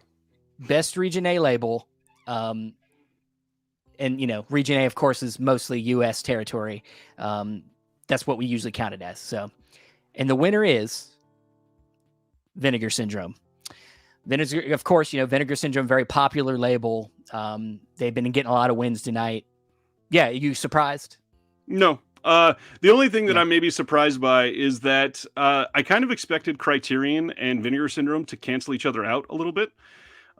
Two very passionate, fanboyish types of fans in those groups, and nothing wrong with that. I love my Criterion and Vinegar Syndrome. I literally have every single Vinegar Syndrome release, and Furtado loves his Mill Creek collection. I know that he does. So yeah, not surprised. You're gonna get a lot more of that Mill Creek soon. Yeah. This is not a surprise whatsoever. Vinegar Syndrome killed it in Region A, and they are absolutely loving it.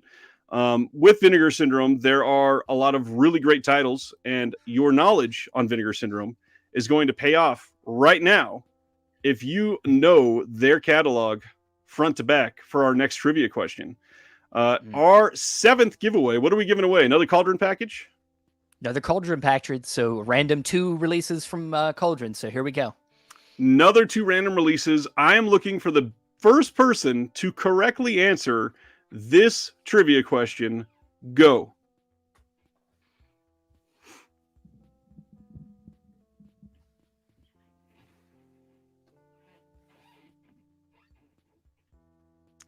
That's going to be a tough one for some people that don't have it down.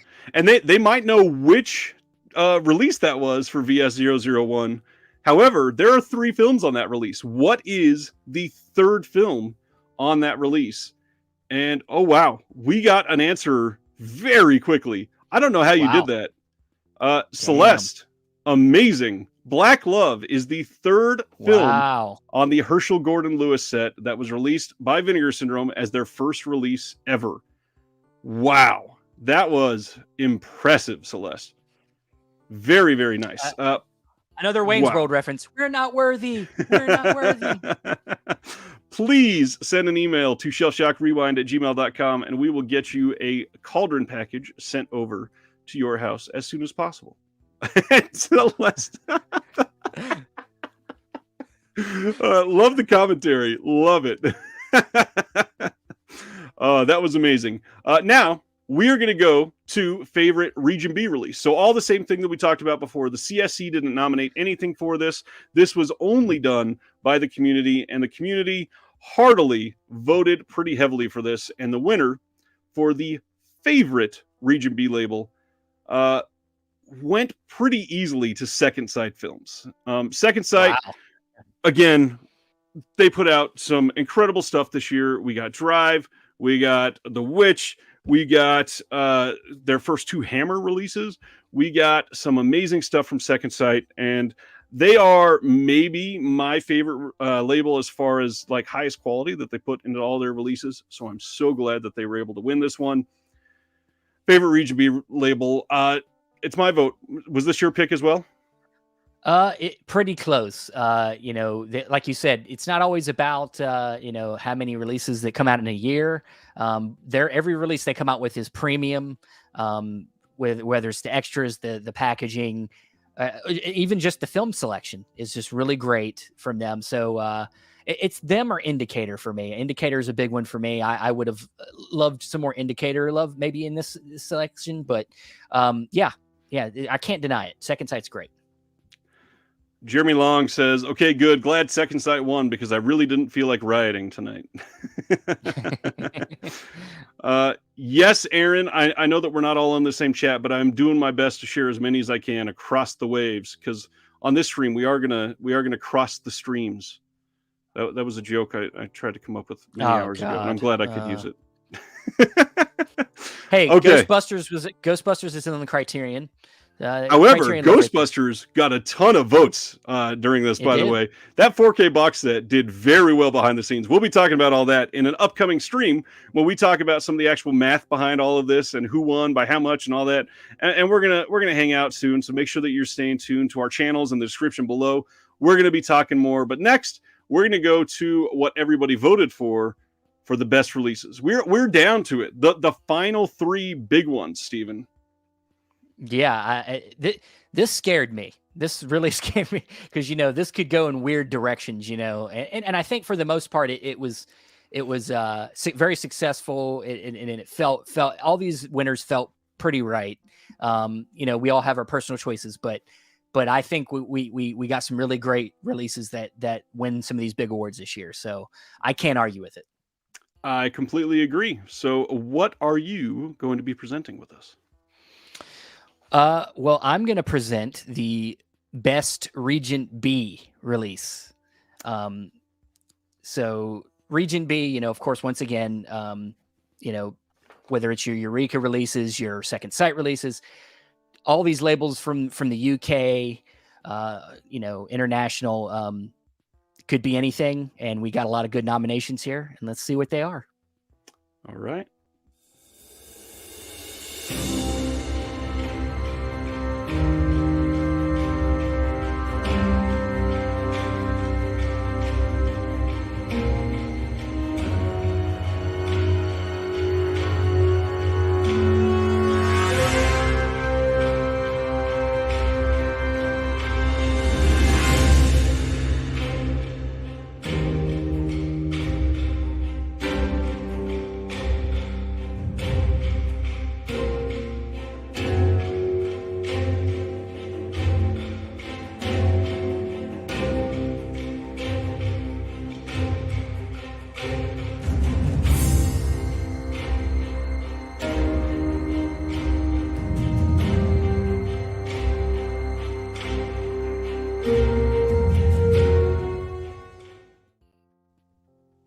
All right. So our winners for best Region B release, the community vote goes to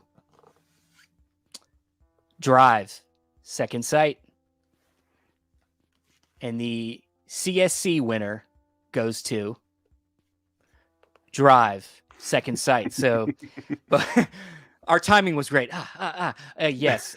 This has been a big winner tonight. Drive from Second Sight. It's a really well-loved release, obviously winning best Regent B release. I think you're happy, ain't you, Ryan? You liked this one. I'm very happy. This is a beautiful release. And for everybody that got a chance to pick it up before the limited edition went out of print, I'm happy for you because it is a beautiful release. But also, thank goodness that we have a standard release for it, and you can have all the same on-disc content. There's nothing withheld from you. You don't get the 2 books, but you can get those elsewhere. It is absolutely worth it. Take the time to watch this release and watch all of the wonderful extras that we got. And obviously, that leads into discussion on going region free, which I see some people playfully ribbing Mr. John Peters in the chat for not going region free. And some people look at it as an expensive thing. And obviously, when you first get a region free thing, it's a couple $100 maybe on the high side if you're in region A to get a region free player. However, the amount of stuff that's out of print in Region A that is not out of print in Region B that you can now buy is so much more than you think. There's a lot of stuff that will literally never be released in North America that you can open up your horizons in if you are finally able to go region free. So it is completely worth it. By all means, do your best, invest, get it, and you will feel much better about your collection. And one of the things that you might feel better about is that we are going to discuss our 8th trivia question, which was not about the winner of this one. We already talked about Drive, so I figured let's talk about one of the other ones that were nominated and see who can be the fastest to answer this question.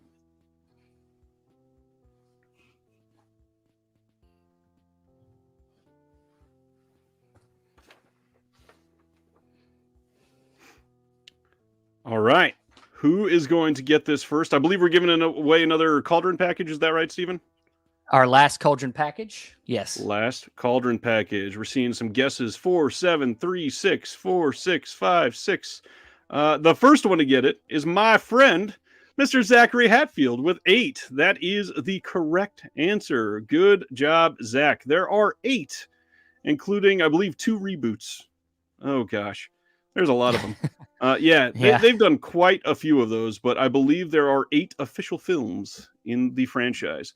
Mr. Zachary Hatfield. This would have been terrible for anybody trying to put that release together. Yeah. They just ship you a shelf. Here, install this. Yeah. Here you go. Yes, there are 8 in the franchise. Well done, Zach. Zach, please send an email to shelfshockrewind@gmail.com, and we will get you a release from Cauldron sent to your house for free. Congratulations on winning. But now it's time to discuss the best Region A releases. So all the same thing as last time. CSC nominated. We have this huge group that we're going to talk about. Let's take a look at the best releases from Region A from 2022.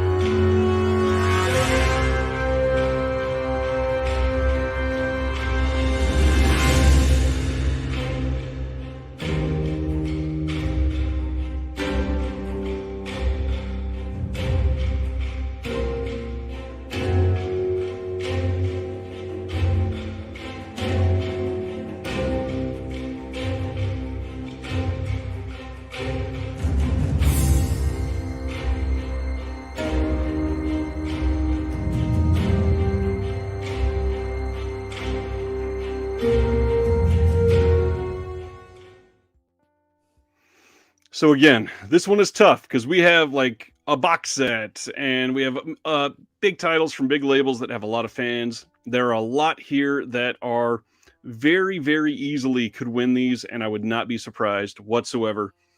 The community vote for best Region A release of all of 2022 goes to Thriller from Vinegar Syndrome. And what a glorious release it is. And obviously that limited edition sold out on literally weekend 1.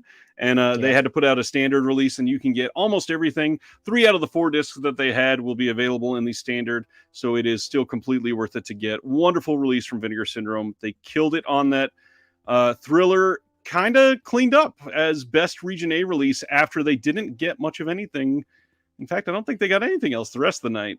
Vinegar Syndrome has done very well, but that's the first one that they were able to pick up for Thriller.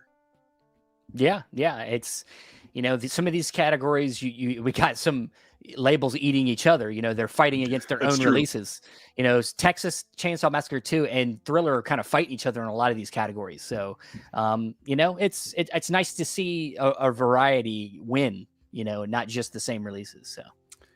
Well, speaking of same releases, we're going to discuss one that we've discussed quite often tonight. The winner from the CSC went to Out of the Blue from Severin Films. This film to win for the Creator Selection Committee as the best North American release, in my opinion, is very impressive that people paid attention to something like that. And I'm so glad that they were able to discuss it and get it out into more hands. But let's hear more from the people behind that restoration as we are nearing the end of our show. Everybody was thrilled with all these releases. Out of the Blue was nominated for Best Region A release, and it won for the creator side. According to the creators that were a part of this, this is the best North American release of all of 2022. Wow. Well, that's such a nice vindication, really, of Dennis's vision. It's an amazing movie. And even people who saw it on horrible VHS bootlegged tapes, were impacted by this movie like a sledgehammer, So, and I'm excited for John and I to share this news with Roundabout too, because they, like John said, they're Greg Garvin, Vince, they were so incredible and so generous with their time, and John. Vince Perosi and Greg Garvin. Greg was the color grader, and Vince Perosi was is in charge of post production over there. And one more final thank you from Out of the Blue left. Here we go. as a community, and I know that you can't speak to the literally hundreds of people that voted for this. We just want to say thank you, because this is an amazing gift. Thanks to all of you, and we hope you'll get the word out so more people see the movie. Right, and it's coming at Brooklyn Academy of Music too at BAM, so people get an opportunity to see it. And a big thanks to Severin, who is such a really, truly incredible partner. And I have to give a shout out to Josh Johnson, because he's helps promote and does their Instagram, and he's been so great about getting the word out. So, and I have to thank Elizabeth, because she's just been an amazing point person on the social media and support. And had we not done the Kickstarter, we couldn't have afforded to have done this out of our company's own resources. We're still paying bills on the movie. And so folks, go out there, don't pirate it, buy a disc. You'll be glad. I think you'll be glad you did. Speaking of still paying the bills for this release, I will shout out that the Out of the Blue website is linked in the description below, and they have so much to gain from this, and they've already invested in it themselves. There is a lot of items that you could purchase from their website right now, and one of the best things that you could possibly do is they have some stuff signed by Linda Manns, who has sadly now passed away in the last few years. So it's not something that you're going to be able to get again. And they are going to go immediately into, helping finance something that is clearly a passion project for two people that are behind this labor of love that killed it. They absolutely put out an amazing release, and Out of the Blue and Severin working together to release this, and BFI releasing it in the UK. It is literally one of the best things that has been released in the last 10 years, without a doubt. Most definitely. You know me, when we were starting this process, I was screaming about this release. And of course, Justin Long as well, or Jeremy Long. I'm sorry, not Justin Long. We don't have, it would be great. Hey, Justin Long is here. No. Jeremy Long, of course, was very big about this one as well. So, here's Elizabeth from that video. She says, John, Ellen, Simon, and I are so grateful and touched by the appreciation and recognition for Dennis Hopper, Linda Manns, and our Discovery Productions 4K restoration of Out of the Blue. I'm so grateful that we were able to get that. You guys are amazing. So thank you. Thank you. We are down to our final two items to discuss for the night. We have one giveaway and one final category. The giveaway is going to come first, and we are giving away easily the biggest prize of the night. This is the Sony Pictures Classics anniversary box set, which has 10 films in 4K. And I don't believe any of them you can get in 4K like this anywhere else.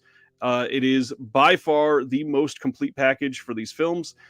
Some of these, like SLC Punk, was never even released on Blu-ray. So it made the jump from DVD to 4K, and you can only have it in this set. So if you want to be the lucky winner of the Sony Pictures Classics box set, you better get your hands ready, because I am sending the number 9 trivia question out to all of you now.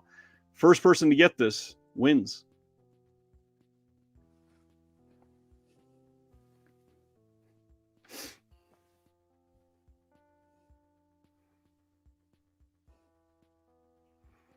All right.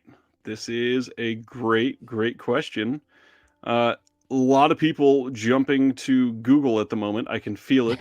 New tab just opened on their phone. Let's see. It's a good set. Children of Lost Souls. Yes, it is. No. Ron, no. Poltergeist. Wow. It is not Orlando. Good guess. The winner, we do have a winner already. Okay. I am sorry, everybody. The winner is somebody that I do know well. Mr. Eric C. Johnson. The correct answer is Howard's End. Howard's End. Eric has won the Sony Pictures Classics box set. Eric, my friend, congratulations. That is a big deal. It's a huge box set. It is gorgeous. So glad that you're going to be able to have this in your collection. Please send an email to shelfshockrewind@gmail.com, and we will get that in the mail to you as soon as we possibly can. My friends, this is it. This is the absolute last category that we are going to discuss on the Shelf Shock Rewind Awards for 2022. This is the big one. This is the best picture. This is the best overall release from all of 2022. And after this, we'll hang out for a few minutes. We'll get some reactions to everything, and then we'll call it a night. Let's go in to who the nominees are for the best overall release for 2022.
What a transformation. I love that.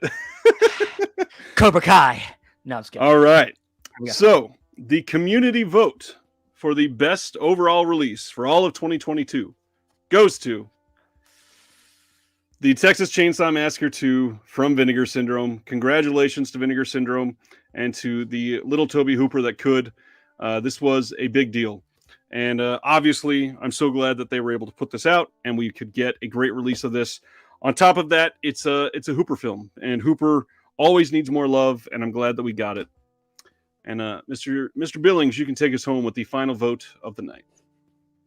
So now we are with the Creator Selection Committee winner, and of course, this was a lot of great films in this category, and we're going to end it here with the winner going to one of the biggest winners of the night, Drive from Second Sight.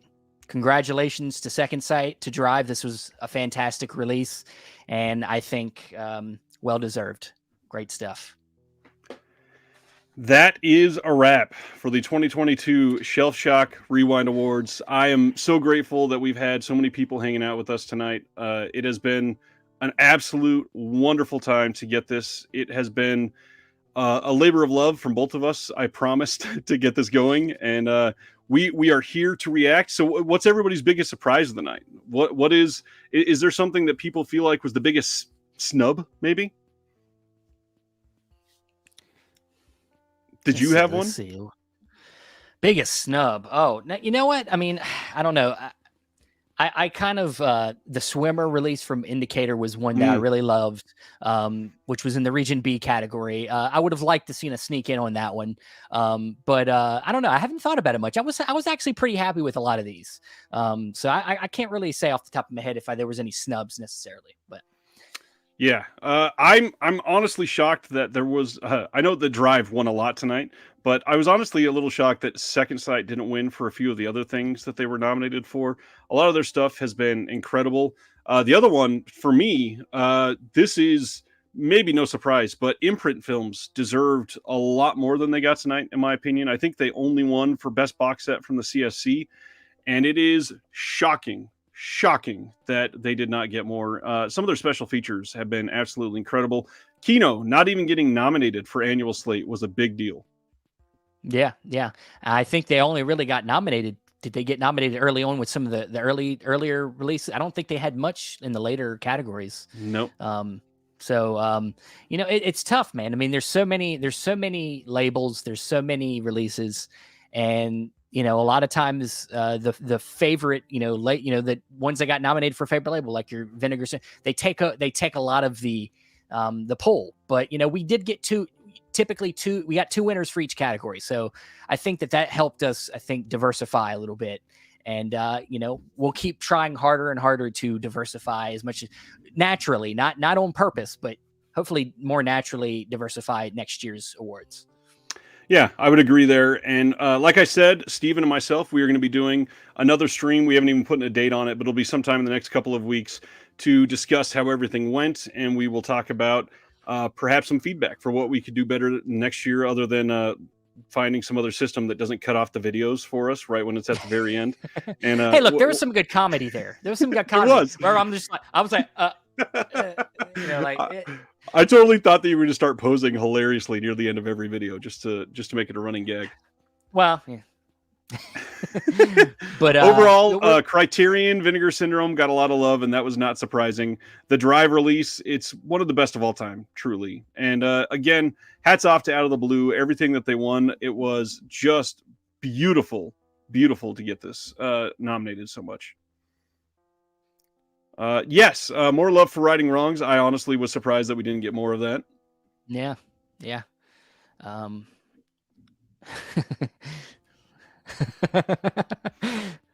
Oh man.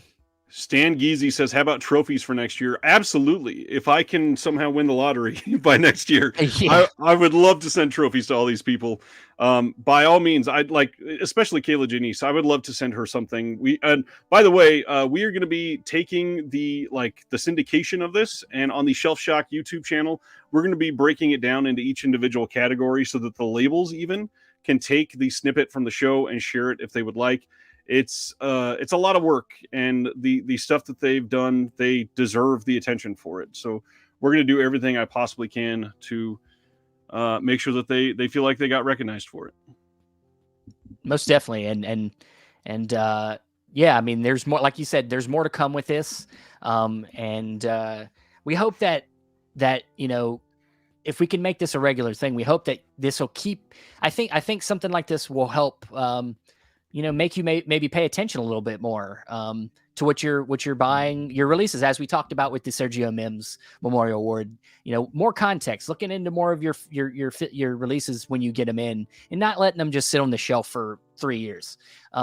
This now you have to vote every year for this show, and it's good to be prepared, and use that letterbox, use whatever tool you like to use to help keep up with some of the stuff that you like throughout this coming year. And so when it comes November this year to vote for next year's awards, then you'll feel better about your vote. So Jeremy Long is upset that my first VCR didn't win anything. Jeremy, that is a 2023 release, so we can talk about that next year. Yeah. Justin Long. And that reminds me, as you guys are going through 2023 and seeing everything that comes in, maybe start keeping a list. Hey, I really enjoyed the visual essay for this disc that I just got in April. That way you don't forget it when November and December rolls around and we do this again for next year. Hopefully you guys enjoyed this enough to want it to come back. And by then, we will make the best of this and improve and maybe make it a little bit bigger. I hope so. A lot of this process was just figuring out the logistics and figuring out the best way to get it all set up, and also just coordinating, a lot of coordination. Ryan did a lot of emailing of people and, organizing. I spent a lot of time doing graphics and things like that. And now that we kind of know how we've done it and maybe start thinking about improvements, I think next year can be improved in many ways, and will be even better and fun experience. So, and maybe we'll, with this one, maybe more people will want to come on and talk about the releases and do guest nominee videos. So absolutely, that'll be nice. I got a question for you. Cemetery Man wants to know, maybe we can make this a monthly show. How do you feel about that? No. You're gonna see me doing it from a cardboard box on the side of the street because my wife kicked me out of the house. So no. Yeah, there's no way in hell. This has been so much work, and not that we are begging for compliments or anything here. We started planning this in September, and to have all this really coming out now 5 months later and see all of you enjoying the things that we've been working on, it is so incredible just to feel the love from the community all come together. And there's been more than 100 people watching this literally the entire time. So thank you all. This has been amazing. Steven, also thank you to you. This has been obviously a huge amount of work for both of us, and I could not have asked for anybody better to do it with. I appreciate it, man. You too, man. And I think a good friendship has started here just over this love of physical, not only just but doing this show. Now I have to talk to this guy all year long. Now I have to keep up with him. We'll be probably talking to each other all throughout the year about ideas about how to improve, it's great to do this, man. I can't wait to do it again with you next year. And I can't wait to see what the releases are. Can we go into the future and see what's coming out so I can go ahead and start getting ready for it? Absolutely. All right, everybody. I think that's all we got. This has been amazing. I'm stoked. We hit just over my estimate. I said 2.5 hours, and here we are at 2:41, and we're going to call it a night. Thank you all. This has been incredible. Till next time. Have a good night. Be safe.